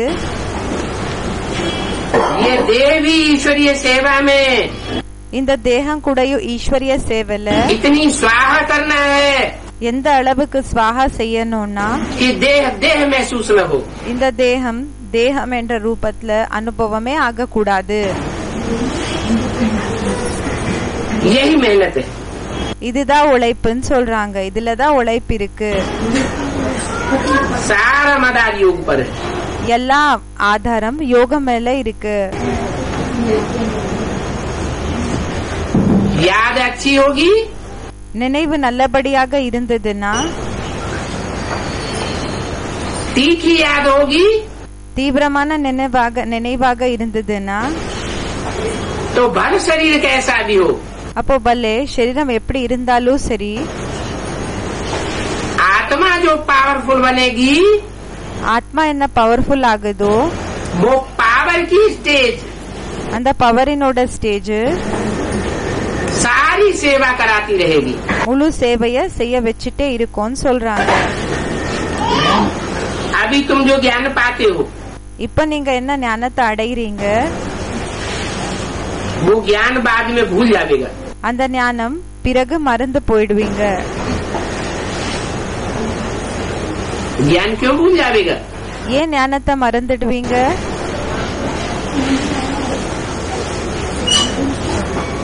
ज्ञान भूल जाएगा, फिर याद क्या रहेगा? ஞானம் மறந்துடுவீங்க, பிறகு என்ன ஞாபகம் இருக்கும், நினைவு இருக்கும்? ज्ञान तो साधन है। ஞானம் சாதனா இருக்கு. पतितों को पावन बनाने के लिए, பதித்தர்களை பாவனமாக ஆக்கிறதுக்காக,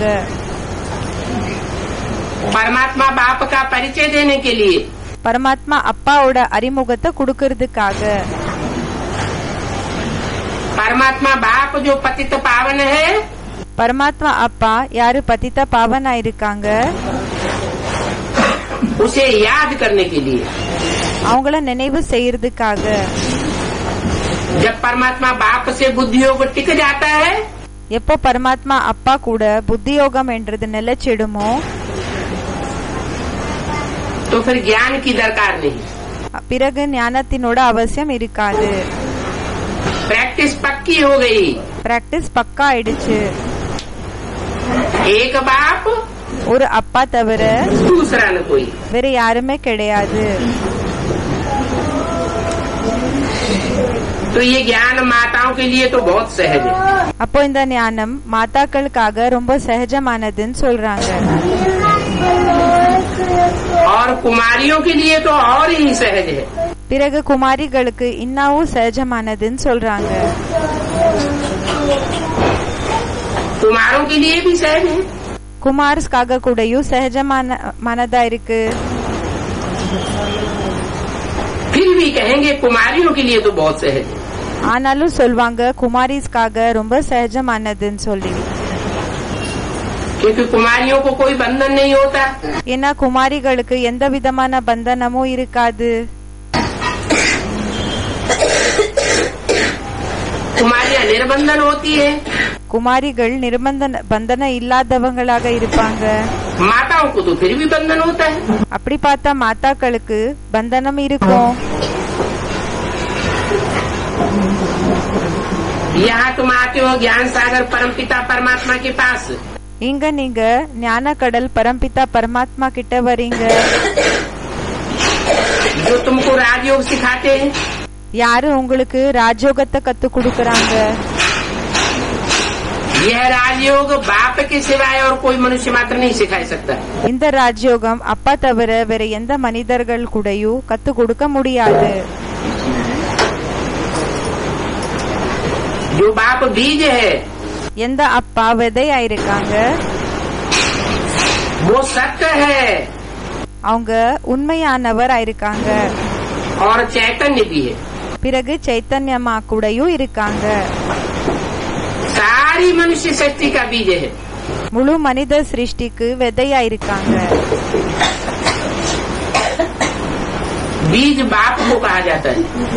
விதையன்னு சொல்லி அப்பாக்கு சொல்லப்படுகிறாங்க.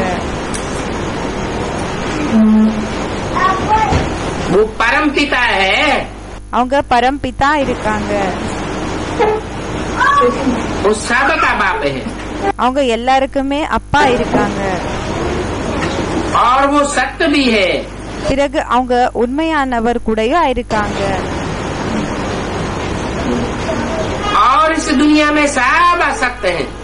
மற்றபடி இந்த உலகத்துல எல்லாருமே பொய்யானவங்க. एक सच्चा ஒருத்தர் உண்மையானவர் और बाकी सब झूठे साबित हो जाते हैं। மற்றபடி எல்லாருமே பொய்யானவங்கன்னு சொல்லி நிரூபணம் ஆயிடுறாங்க.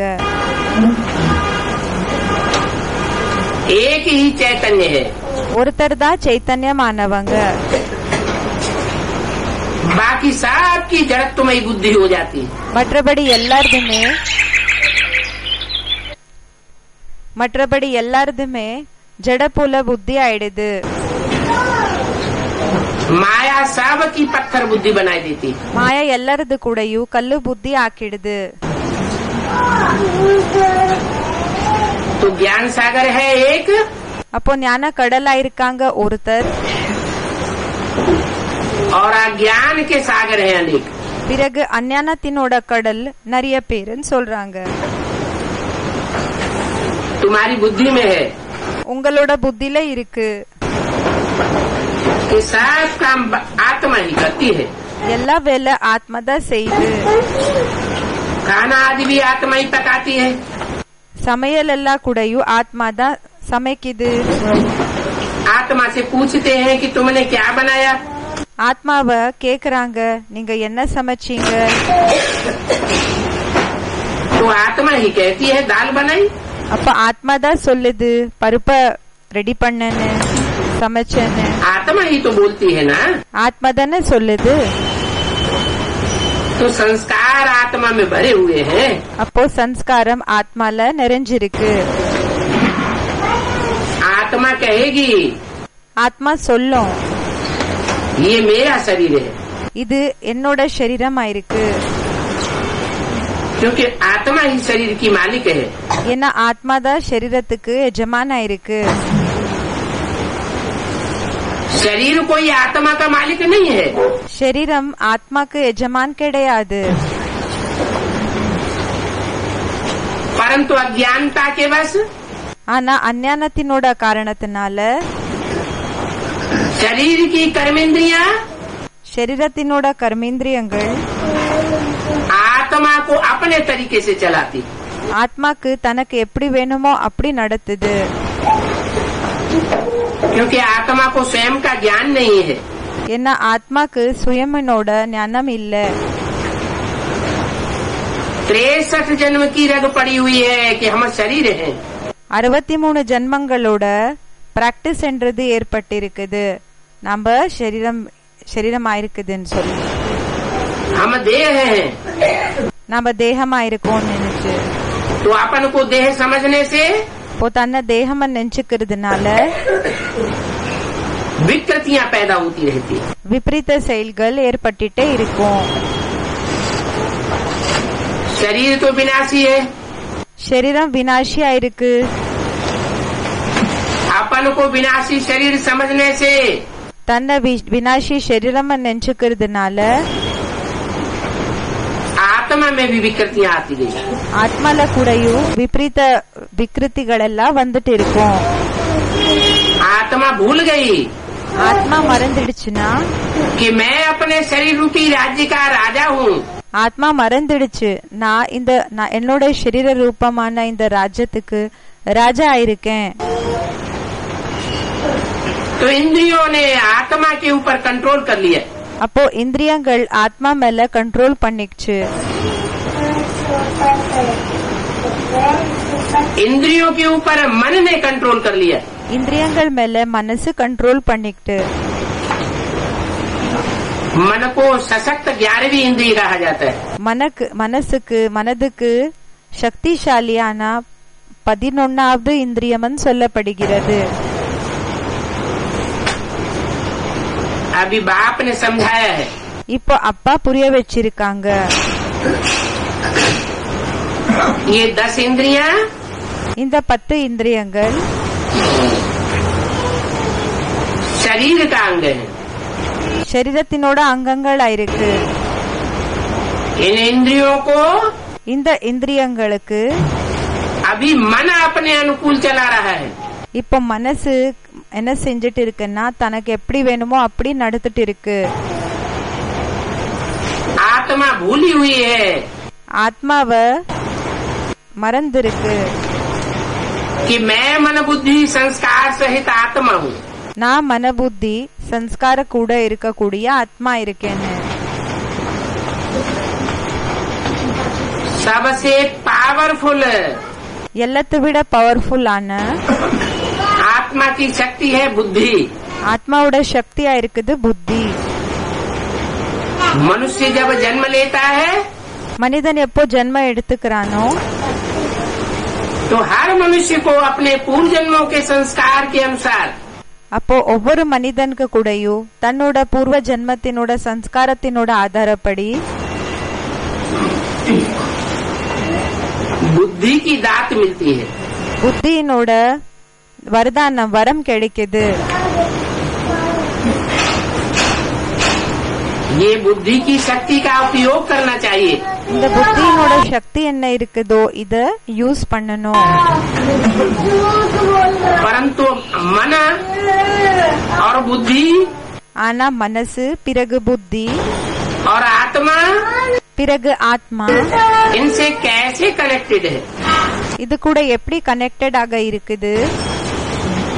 कैसे मन बुद्धि आत्मा के कार्य करता है.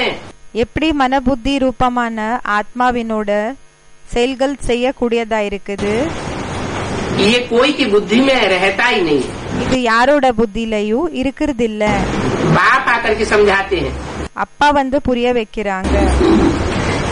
कि मन बुद्धि और संस्कार शक्ति மனசு புத்தி பிறகு சன்ஸ்கார சக்தி ये आत्मा की 3 शक्तियां हैं. இது ஆத்மாவோட 3 சக்திகள் ஆயிருக்கு. इन 3 शक्तियों के द्वारा இந்த 3 சக்திகள் மூலமா आत्मा हर कार्य करती है.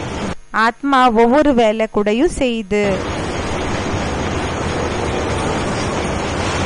बाप आते हैं, அப்பா வராங்க, आत्मा को ऐसी पढ़ाई पढ़ाते हैं ஆத்மாக்கு அப்படிப்பட்ட படிப்பை படிக்க வைக்கிறாங்க कि पतित आत्मा पावन नारायण बन जाए. பதித ஆத்மா பாவன் நாராயண ஆகிற போல. பாவன் நாராயண ஆகிறதுக்கானது சொல்லி तो கொடுக்கறாங்க. आत्मा की बुद्धि में बैठता है அப்போ ஆத்மாவோட புத்தியில உட்காருது. कि मैं ही बोलती हूँ. நான் தான் சொல்றேன். मैं ही सब कार्य करती हूँ நான் தான் எல்லா வேலையை செய்றேன் इन शरीर के ऑर्गन्स के द्वारा। இந்த शरीரத்தினோட ஆர்கன்ஸ் மூலமா। आत्मा में हर प्रकार के संस्कार होते हैं। ஆத்மால ஒவ்வொரு எல்லா விதமான சம்ஸ்காரங்கள் இருக்கும்।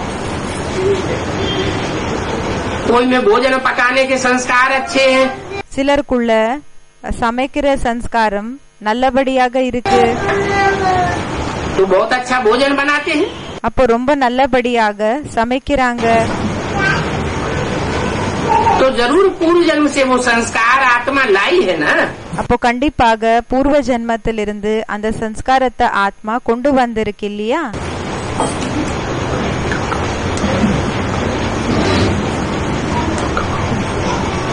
अभी तुम जानते हो, இப்போ உங்களுக்கு தெரியும் हमारे अंदर ब्राह्मणत्व के संस्कार है। நமக்குள்ள பிராமண தன்மையினோட சம்ஸ்காரம் இருக்கு।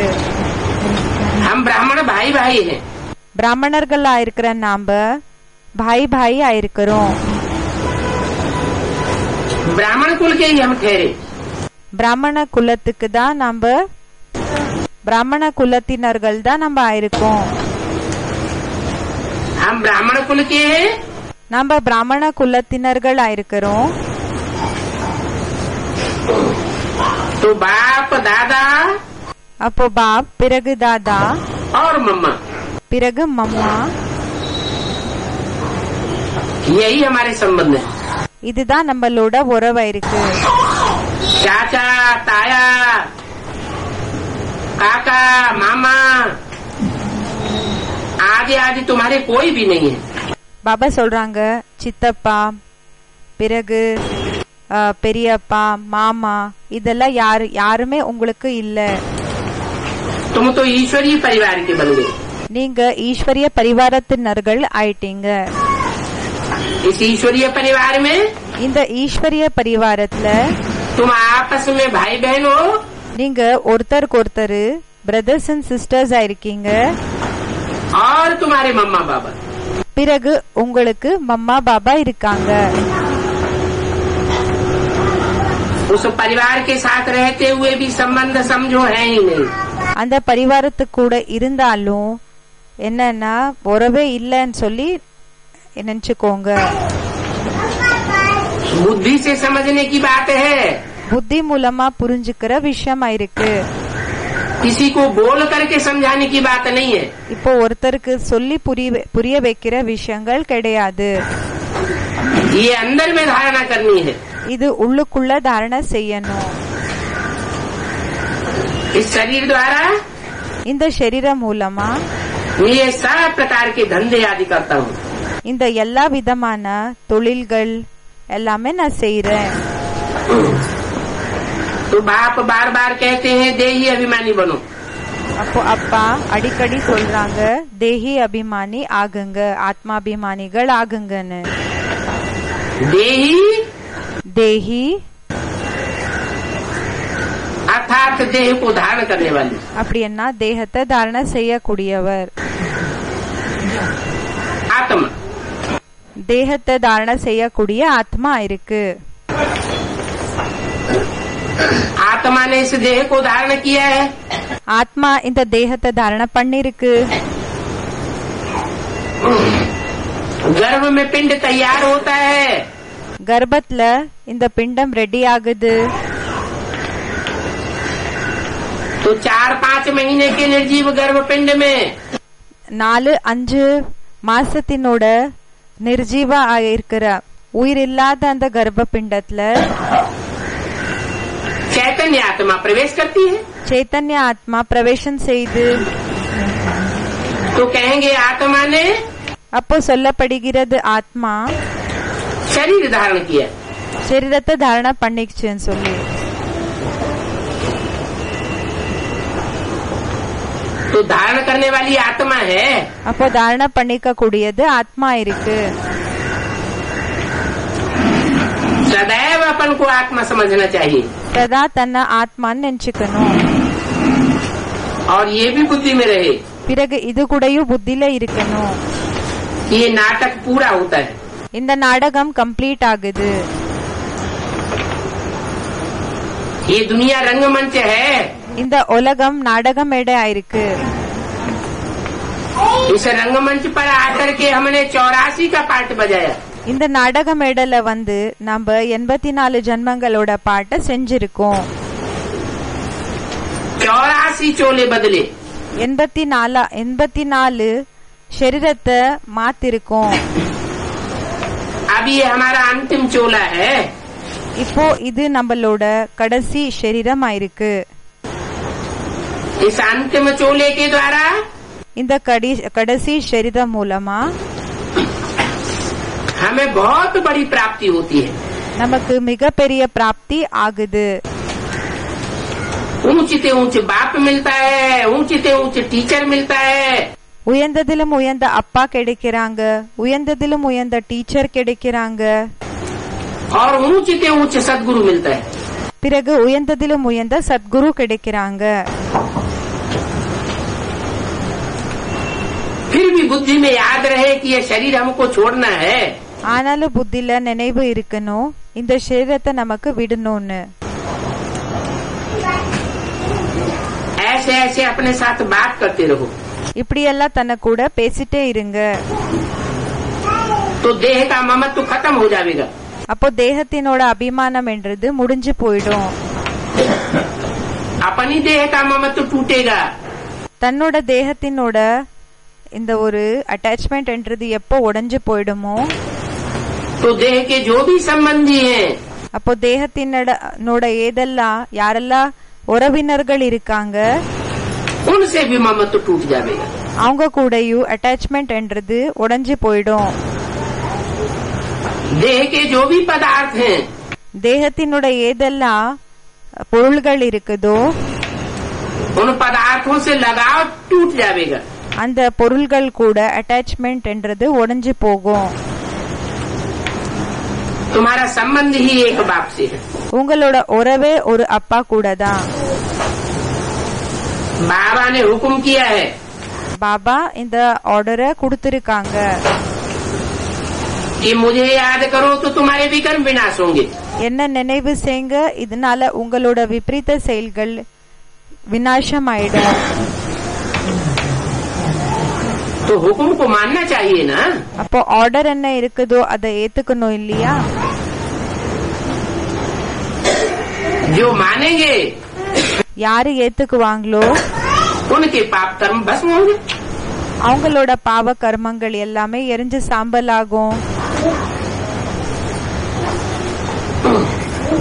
मैं तो तुम्हारे कल्याण के लिए कहता हूँ நான் உங்களோட நன்மைக்காக தான் சொல்றேன்.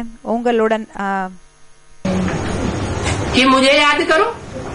என்ன நினைவு செய்யுங்கன்னு சொல்லி कोई दूजम को याद मत करो। வேற யாரையும் நினைவு செய்யாதீங்க, இன்னொருத்தர நினைவு செய்யாதீங்க. और कोई दूसरे को याद करेंगे வேற யாரையாவது நீங்க நினைவு செஞ்சீங்கன்னா तो उनके ऊपर तो पापों का बोझ है। அப்போ அவங்க மேல பாவத்தினோட சுமைகள் இருக்கு.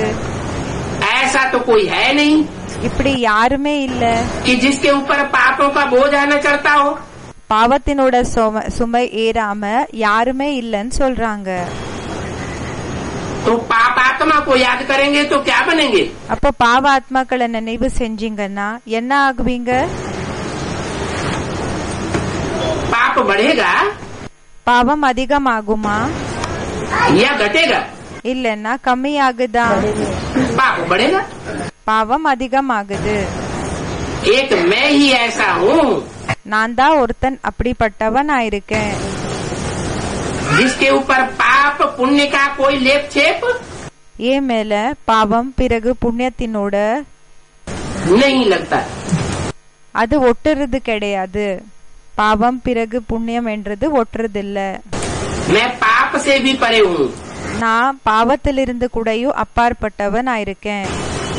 அப்படின்னா அதை விட மேல இருக்கக்கூடியவன் ஆயிருக்கேன். पुण्य से भी परे हूँ। புண்ணியத்திலிருந்து கூடயும் பரேன்னு சொல்றாங்க, அப்பாற்பட்டவர். पाप से परे हूँ பாவத்திலிருந்து கூடயும் அப்பாற்பட்டவர். तो मैं राक्षस भी नहीं बनता हूँ। அப்ப நான் ராட்சசன் கூடயும் ஆகிறது இல்ல. और पुण्य से भी परे हूँ பிறகு புண்ணியத்திலிருந்து கூடயும் நான் அப்பாற்பட்டவன் ஆயிருக்கேன். तो मैं देवता भी नहीं बनता हूँ. அப்ப நான் தேவத்தை கூடயும் ஆகுறதில்ல. न मैं सुख लेता हूँ, நான் சுகத்தையும் எடுத்துக்கிறதில்ல. न मैं दुख लेता हूँ. பிறகு நான் துக்கத்தையும் எடுத்துக்கிறதில்ல. दुख और सुख दोनों से परे हूँ. துக்கம் மற்றும் சுகம் ரெண்டிலிருந்து கூடயும் அப்பாற்பட்டவன் ஆயிருக்கேன். ऐसे को याद करेंगे, இப்படிப்பட்டவரை நினைவு செஞ்சீங்கன்னா तो तुम भी सुख दुख से परे हो जाएंगे. அப்போ நீங்க கூடயும் சுகம் மற்றும் துக்கத்திலிருந்து அப்பாற்பட்டவராக ஆயிடுவீங்க. और सुख दुख से परे की दुनिया में पहुंच जाएंगे. பிறகு சுகம் துக்கத்தினோட உலகத்திலிருந்து பரே அப்படின்னா தனிப்பட்ட இடத்துக்கு போயிடுவீங்க. सुख और दुख दोनों से परे की दुनिया कौन सी है?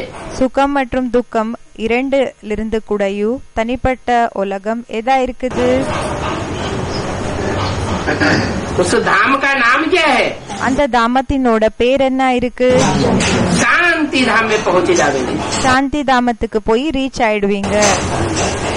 क्योंकि दुख की दुनिया में अशांति होती है. ஏன்னா துக்கத்தினோட உலகத்துல அசாந்தி இருக்கும். तो शांति का अनुभव करेंगे. அப்போ சாந்தியோட அனுபவத்தை செய்வீங்க. सुख की दुनिया में जाने वाले சுகத்தினோட உலகத்துக்கு போகக்கூடியவங்க सुख का प्रारब्ध पूरा होता है சுகத்தினோட பிராப்தி எப்போ கம்ப்ளீட் ஆகுதோ तो दुख की दुनिया में आ जाते हैं. அப்போ துக்கத்தினோட உலகத்துக்கு வந்துடுறாங்க. तो मैं तुमको ऐसे धाम में ले जाता हूँ அப்ப நான் உங்களை அப்படிப்பட்ட தாமத்துக்கு அழைச்சிட்டு போகிறேன். जो सुख और दुख दोनों से परे. இது சுகம் மற்றும் துக்கம் இரண்டிலிருந்து கூடயும் அப்பாற்பட்டதா இருக்குது. इसके लिए पुरुषार्थ चाहिए. இதுக்காக புருஷார்த்தம் தேவை இருக்கு.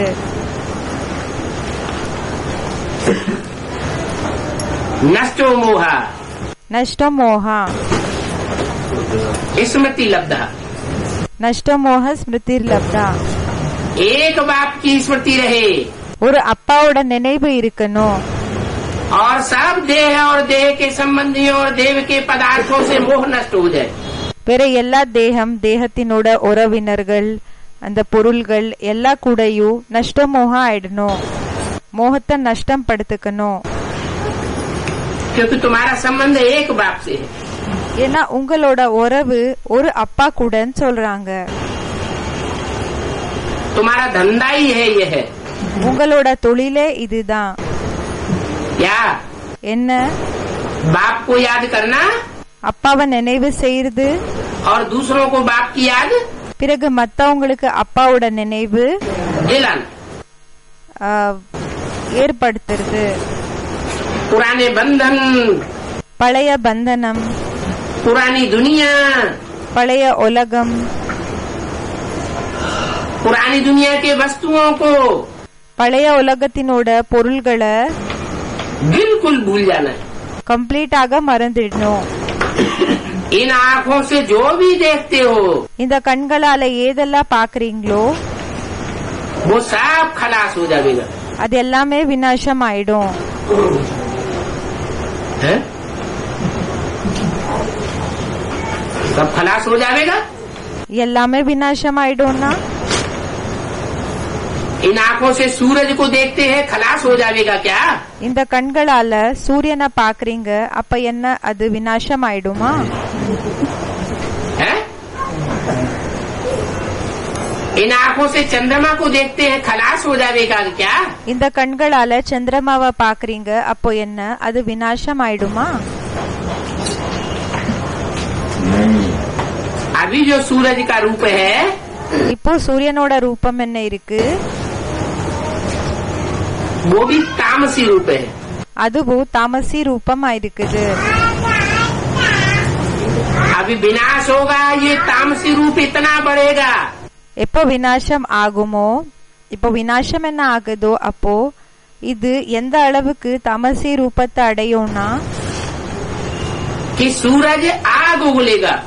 சூரியன் எப்படின்னா ரொம்ப சூடாயிடும்னு சொல்றாங்க. எப்படின்னா நெருப்பு கொட்டும். इतनी आग उगलेगा कि समंदर का पानी भाप बन करके बहुत कुछ ऊपर उड़ जाएगा. எந்த அளவுக்கு சூரியனோட டெம்பரேச்சர் அதிகம் ஆயிடும்னா இந்த கடல்ல இருக்கக்கூடிய தண்ணி எல்லாமே ஆவியாகி மேலே பறந்து போயிடும். और मूसलाधार बरसात होगी. பிறகு தொடர்ந்து மழை பெய்யும். लगातार मूसलाधार बरसात होने से தொடர்ந்து மழை பெய்யறதுனால सारी दुनिया का वायुमंडल முழு உலகத்தினோட வாतावरणம் इतना ठंडा हो जाएगा कि बर्फ ही बर्फ जम जाएगी. எந்த அளவுக்கு கூல் ஆயிடும்னா அது வெறும் ஐஸ் தான் ஜாம் ஆயிடும். सब खलास हो जाने हैं. எல்லாமே விநாசம் ஆயிடுதுன்னு சொல்றாங்க. तो जो भी दुनिया में हम देखते हैं अभी, இப்போ ஏதெல்லாம் உலகத்துல இப்ப நம்ம பாக்குறோமோ उन सब का रूप परिवर्तित हो जाएगा. அவங்களோட ரூபம் எல்லாமே அதெல்லாமோட ரூபம் எல்லாமே பரிவர்த்தனை ஆயிடும்னு சொல்றாங்க. वर्तमान रूप कोई भी नहीं रहेगा. வர்த்தமான இருக்கக்கூடிய ரூபம் நிகழ்காலத்தினோட ரூபம் எதுவுமே இருக்காது. तो इस पाप की दुनिया को भूल जाना है. அப்போ இந்த பாவத்தினோட உலகத்தை மறந்துடணும். तो इस पाप की दुनिया को भूल जाना है. அப்போ இந்த பாவத்தினோட உலகத்தை மறந்து போயிடணும். नई दुनिया को याद करना है. புது உலகத்தை நினைவு செய்யணும். वहाँ पांचों तत्व सुखदायी होंगे. அங்க 5 தத்துவங்கள் கூடயும் சுகத்தை கொடுக்க கூடியதாக இருக்கும். पृथ्वी, जल, वायु, अग्नि, நிலம், நீர், காற்று, நெருப்பு सब सुखदायी होंगे. எல்லாமே சுகத்தை கொடுக்க கூடியதாக இருக்கும். तो ये सब बातें बेहद का बाप तुम बच्चों को समझाते हैं. அப்போ இந்த எல்லா விஷயங்கள் எல்லாருக்கு அப்பாற்பட்ட அப்பா உங்களுக்கு புரிய வைக்கிறாங்க. जो बेहद का बाप बेहद की पढ़ाई पढ़ाते हैं. இப்போ எல்லாருக்கு அப்பாற்பட்ட அப்பா எல்லாருக்கு அப்பாற்பட்ட படிப்பென்ன படிக்க வைக்கிறாங்க. उनकी श्रीमत पर चलना है. அவங்களோட ஸ்ரீமத்தை ஃபாலோ பண்ணணும். श्रीमत कहा जाता है श्रेष्ठ से श्रेष्ठ की मत को. ஸ்ரீமத்ன்னு சொல்லி யாரு உயர்ந்ததிலும் உயர்ந்தவர் இருக்காங்களோ அவங்களுக்கு சொல்லப்படுகிறது. तो दुनिया में श्रेष्ठ से श्रेष्ठ कौन है? அப்போ உலகத்துல உயர்ந்ததிலும் உயர்ந்தவர் யாரா இருக்காங்க ये जानना पड़े. இத தெரிஞ்சுக்க வேண்டியதாக இருக்கும். जो भी पाठधारी है 84 जन्म में, யாரெல்லாம் பாட்தாரிகள் இருக்காங்களோ 84 ஜென்மங்கள்ல उनमें श्रेष्ठ से श्रेष्ठ पाठधारी कौन गाया हुआ है? அதுல உயர்ந்ததிலும் உயர்ந்த பாட்தாரி யாருக்கு என்ற மகிமை இருக்கு. अच्छा, शास्त्रों में कौन गाया हुआ है? அச்சா சாஸ்திரத்துல யாரோட மகிமை இருக்கு. शास्त्रों में ऐसा कोई पाठधारी है? சாஸ்திரத்துல அப்படிப்பட்ட பாட்தாரி யாராவது இருக்காங்களா? जिसकी शास्त्रों में भी कोई ग्लानि न हुई हो. அவங்களோட நிந்தனை சாஸ்திரத்திலயும் இல்லாம இல்லாம இல்ல அப்படின்னா இல்ல. அது யாருன்னு கேக்குறாங்க. नारायण की शास्त्रों में भी कोई ग्लानि नहीं. நாராயணனோட நிந்தனை சாஸ்திரத்திலயும் இல்லன்னு சொல்றாங்க. எந்த விதமான நிந்தனையும் இல்ல. उस सत्यनारायण की कथा गाई जाती है घर घर में. அந்த சத்யநாராயணனோட கதை ஒவ்வொரு வீட்டுல கூடயும் மகிமை பாடப்படுகிறது. तो वो हुआ श्रेष्ठ ते श्रेष्ठ. அப்ப அவங்க ஆனாங்க உயர்ந்ததிலும் உயர்ந்தவர். उस श्रेष्ठ के श्रेष्ठ नर में அந்த உயர்ந்ததிலும் உயர்ந்த நரனுக்குள்ள भगवान बाप जब प्रवेश करते हैं பகவான் அப்பா எப்போ பிரவேசம் செய்றாங்க तब वो श्रेष्ठ बनता है। அப்பா அவங்க சிரேஷ்ட ஆகுறாங்க, உயர்ந்தவங்க ஆகுறாங்க। तो पहचान लिया, அவங்கள தெரிஞ்சுக்கிட்டீங்கன்னா, जान लिया, அவங்கள தெரிஞ்சுக்கிட்டீங்க, ஏத்துக்கிட்டீங்க, और मान लिया, தெரிஞ்சுக்கிட்டீங்க, ஏத்துக்கிட்டீங்க। उनके लिए बताया हुआ है कि सबसे अच्छा पुरुषार्थ है, அவங்களுக்காக சொல்லப்பட்டிருக்குது எல்லாத்தை விட நல்ல புருஷார்த்தமா இருக்கு। और सबसे सहज पुरुषार्थ है नारायण को याद करना। பிறகு எல்லாத்தை விட சகஜ புருஷார்த்தமா இருக்குது நாராயணனை நினைவு செய்யறது। जिसको याद करेंगे, யார நினைவு செய்வீங்களோ वैसी ही गति बन जाएगी। அப்படிப்பட்ட நிலைமை தான் ஆயிடும்னு சொல்றாங்க, அதே மாதிரி தான் ஆயிடுவீங்க। अंतमते அந்தமதே सोगते, சோகத்தேன்னு சொல்றாங்க। तो याद बहुत पक्की होनी चाहिए। அப்போ நினைவு ரொம்ப பக்காக இருக்கணும்। इसलिए कहा जाता है அதனாலதான் சொல்லப்படுகிறது कि न निराकार ज्योति बिंदु को याद करना है, நான் இப்போ நிராகாரன கூடயும் நினைவு செய்யக்கூடாது ஜோதி பிந்துவ, न साकार को याद करना है, பிறகு சாகாரன நினைவு செய்யக்கூடாது, न आकारी को याद करना है, பிறகு ஆகாரியையும் நினைவு செய்யக்கூடாது। फिर किसको याद करना है? அப்போ யார நினைவு செய்யணும்? उस साकार जो ऊंचे ऊंचे पाटधारी है, அந்த சாக்கார் யாரு உயர்ந்ததிலும் உயர்ந்த பாட்தாரியா இருக்காங்க, उसमें आए हुए निराकार बाप को याद करना है। அவங்களுக்குள்ள வந்திருக்கிற நிராகார் அப்பாவை நினைவு செய்யணும்। जिसकी ऊंचे ऊंचे मत है, அவங்களோட டைரக்ஷன் உயர்ந்ததிலும் உயர்ந்த டைரக்ஷன் ஆயிருக்கு।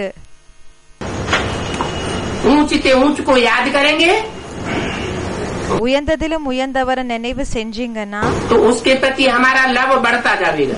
அப்போ அவங்க மேல இருக்கக்கூடிய பற்று என்றது நம்மளோடது அதிகமாயிட்டே போகும்। लव इतना बढ़ना चाहिए பற்று என்றது எந்த அளவுக்கு அதிகமாகணும்னா कि लवलीन अवस्था हो जावे। அப்படியே அந்த அன்புல மூழ்கிற போல ஸ்டேஜ் வந்துடணும்னு சொல்றாங்க।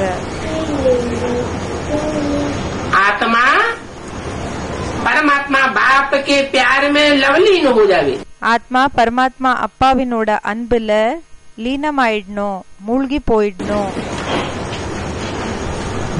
शास्त्रों में लिख दिया है சாஸ்திரத்துல எழுதிட்டாங்க आत्मा परमात्मा में लीन हो गई। ஆத்மா பரமாத்மாக்குள்ள மூழ்கி போயிடுச்சுன்னு। ये कहाँ की यादगार है? இது எந்த டைமினோட நினைவார்த்தமா இருக்கு? संगम युग में ही हम बच्चों की संपूर्ण स्टेज का यादगार है। சங்கம் யுகத்திலேயே குழந்தைகளான நம்மளோட பரிபூர்ணமான ஸ்டேஜினோட நினைவார்த்தம் ஆயிருக்கு।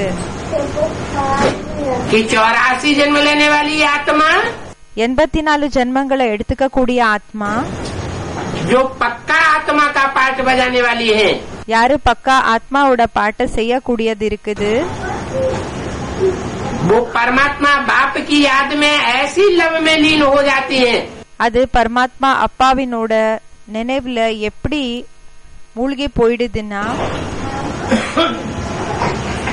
कि उन्हें ये पता भी नहीं लगता அவங்களுக்கு இந்த விஷயத்தை பத்தி கூடயும் தெரியறது இல்ல कि जो घोर दुखों की दुनिया आने वाली है இந்த கோரமான துக்கத்தினோட உலகம் என்ன வரப்போகுது, वो कब खलास हो गई। அது எப்போ விநாசம் ஆயிடுச்சுன்னு। नहीं तो இல்லன்னா दुख के समय में துக்கத்தினோட நேரத்துல टाइम लंबा हो जाता है நேரம் என்றது ரொம்ப நீளமாக ஆயிடுதான், या शॉर्ट हो जाता है। இல்லன்னா ஷார்ட் ஆயிடுதான்। लंबा हो जाता है ரொம்ப நீளம் ஆயிடுதுன்னு சொல்றாங்க. और सुख के समय में टाइम பிறகு சுகத்தினோட நேரத்துல நேரம் என்றது छोटा हो जाता है, ஷார்ட் ஆயிடுது, குறைஞ்சிடுது. गीत भी बनाए हुए हैं, பாட்ட கூடயும் உருவாக்கி இருக்காங்க. समय तू जल्दी जल्दी बीत, நேரத்துக்காக சொல்லிருக்காங்க, சீக்கிரமாக கடந்து போன்னு. सुख में तू पल भर नहीं ठहरे, சுகத்துல கொஞ்ச நேரம் கூடயும் நீ இருக்கிறது இல்ல. लाख बिताए तुझ पर पहरे, फिर भी खिसक जाता है. எவ்வளோ உன்னை அப்படியே மெயின்டைன் பண்ணி போகாம பாக்குறது, எவ்வளோ எந்த அளவுக்கு வேணும்னாலும் உன்னை அப்படியே போகாம பாத்துக்கிட்டோம்னாலும், और दुख में तू बिल्कुल रुक जाए, कैसी तेरी रीति समय तू जल्दी जल्दी भी. ஆனா துக்கத்துல நீ அப்படியே நின்னு போகிற, உன்னோட இது என்ன விதி எப்படி? तो समय का அப்படின்னா சுகத்தினோட நேரத்துல நீ போகாம இருக்கணும்னு எவ்வளவு உனக்கு பாதுகாப்பாக வச்சுக்கிட்டாலும் கூடயும் நீ கடந்து போயிடுற. ஆனா சுகத்தினோட நேரத்துல இப்படி ஆயிடுது. ஆனா துக்கத்தினோட நேரத்துல என்ன ஆகுதுன்னா அப்படியே நீ உட்காந்துடுற, போகிறது இல்ல. என்ன உன்னோட வழியா இருக்குது? ये वंडरफुल खेल है, இது வண்டர்ஃபுல்லான விளையாட்டா இருக்குது. समय को काल कहा जाता है, நேரத்துக்கு காலமன் சொல்லப்படுகிறது. वो काल तो 84 जन्म खाता है, அந்த காலம் 84 ஜன்மங்கள் சாப்பிட்டதுன்னு சொல்றாங்க. और अभी तो कालों का काल महाकाल आया हुआ है. இப்போ காலனுக்கு காலன் மகாகாலன் வந்திருக்காங்க.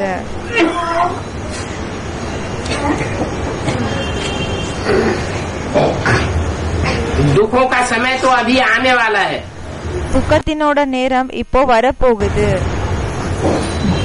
बाप कहते हैं दुखों के पहाड़ गिरेंगे, அப்பா சொல்றாங்க துக்கத்தினோட அந்த மலைகள் வீழும். क्या? ये तो पत्थर ऊपर से नीचे गिर जाता है, இப்போ ஒரு கல்லு மேலிருந்து கீழே விழுந்துடுது. सर के ऊपर गिरे तो क्या हाल होता है? தலைமையில இப்போ விழுந்துடுச்சுன்னா என்ன நிலைமை ஆகுது? और यहाँ तो कहते हैं दुखों के पहाड़ गिरेंगे.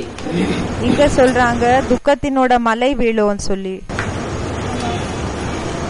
जैसे शास्त्रों में दिखाया है, எப்படி சாஸ்திரத்துல காமிச்சிருக்காங்க.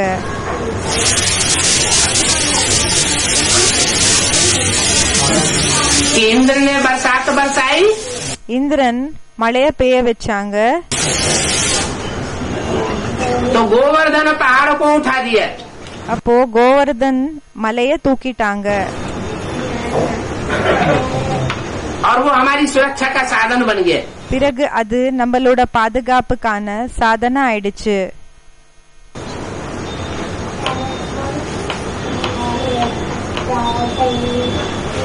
तो अभी वो टाइम आने वाला है, பாபா சொல்றாங்க அந்த நேரம் இப்போ வரப்போகுது. जो परमात्मा बाप की याद में लवलीन होंगे, யாரு பரமாத்மா அப்பாவினோட நினைவுல லீனமாக இருப்பாங்களோ उनको दुखों की दुनिया அவங்களுக்கு துக்கத்தினோட உலகம் होते हुए भी दुख महसूस नहीं होगा.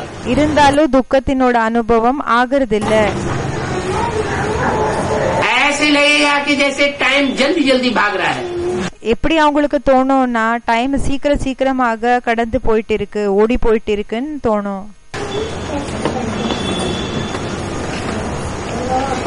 30-33 साल ब्रह्मा के भी पूरे हो गए. 30-33 வருஷங்கள் பிரம்மாது கூடயும் கம்ப்ளீட் ஆயிடுச்சு. 30-33 साल दूसरी मूर्ति के भी पूरे हो गए. 30-33 வருஷங்கள் ரெண்டாவது மூர்த்தி இது கூடயும் கம்ப்ளீட் ஆயிடுச்சு. और अभी जो तीसरी मूर्ति के 30-33 साल बचे हुए हैं, பிறகு இப்போ மூணாவது மூர்த்தியினோட 30-33 வருஷங்கள் என்ன மிஞ்சமாக இருக்கு. वो बहुत थोड़ा समय लगेगा.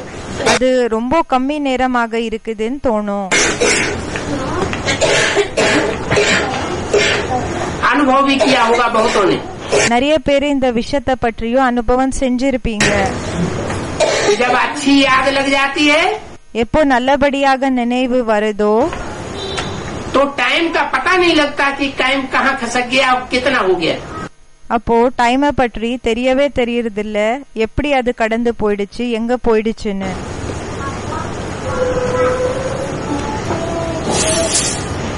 अब ये ऐसे शांति धाम के वासी हम बच्चे बनेंगे। பாபா சொல்றாங்க, இப்போ இப்படிப்பட்ட சாந்தி தாமத்துக்கான சாந்தி தாமத்துல வசிக்க கூடியவங்களாக குழந்தைகளான நாம ஆகுவோம்.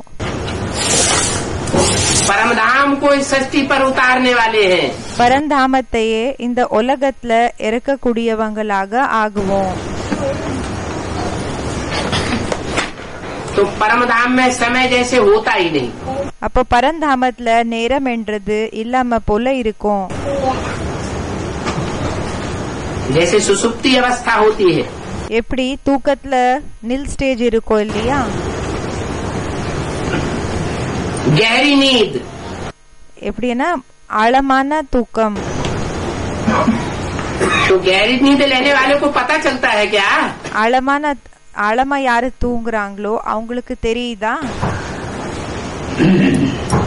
कि कितनी देर हमने सोया, எவ்வளவு நேரம் நாம தூங்கணும்ன்றது தெரியுதா? पता ही नहीं लगता। தெரியவே தெரியறதில்ல.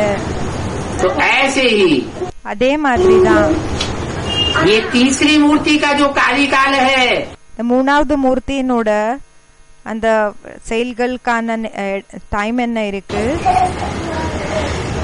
उसे तीसरी मूर्ति के रहबरी में जो पलने वाले हैं, அந்த மூணாவது மூர்த்தியினோட கஸ்டடியில யாரு பலனை எடுத்துக்க கூடியவங்க இருக்காங்க, उनके लिए टाइम बहुत शार्ट हो जाएगा। அவங்களுக்காக நேரம் ரொம்ப ஷார்ட் ஆயிடும்னு சொல்றாங்க. भले दुनिया वालों के लिए दुख के पहाड़ गिरेंगे, பலே உலகத்தினர்களுக்காக துக்கத்துக்கான அந்த மலைகள் வீழும். इसलिए कुरान में लिखा है அதுக்காக தான் குரான்ல எழுதிருக்காங்க, कि जब विनाश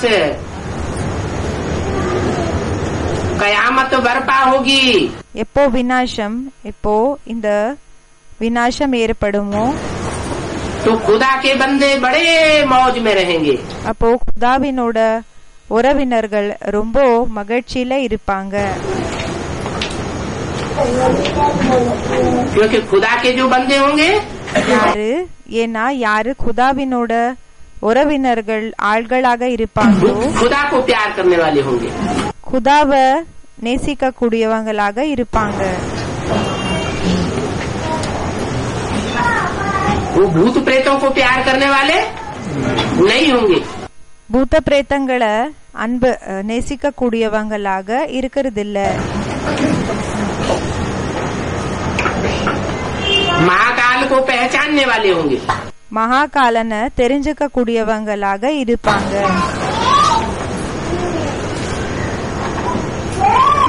महाकाल மகாகாலன் कालों का काल कहा जाता है। காலனுக்கு காலனன் சொல்லப்படுகிறாரு. काल को बहुत शार्ट कर देता है अपने बच्चों के लिए। காலம் என்ன இருக்குதோ நேரம் அது தன்னோட குழந்தைகளுக்காக ரொம்ப ஷார்ட் ஆக்கிடுறாங்க. ओम शांति। ஓம் சாந்தி.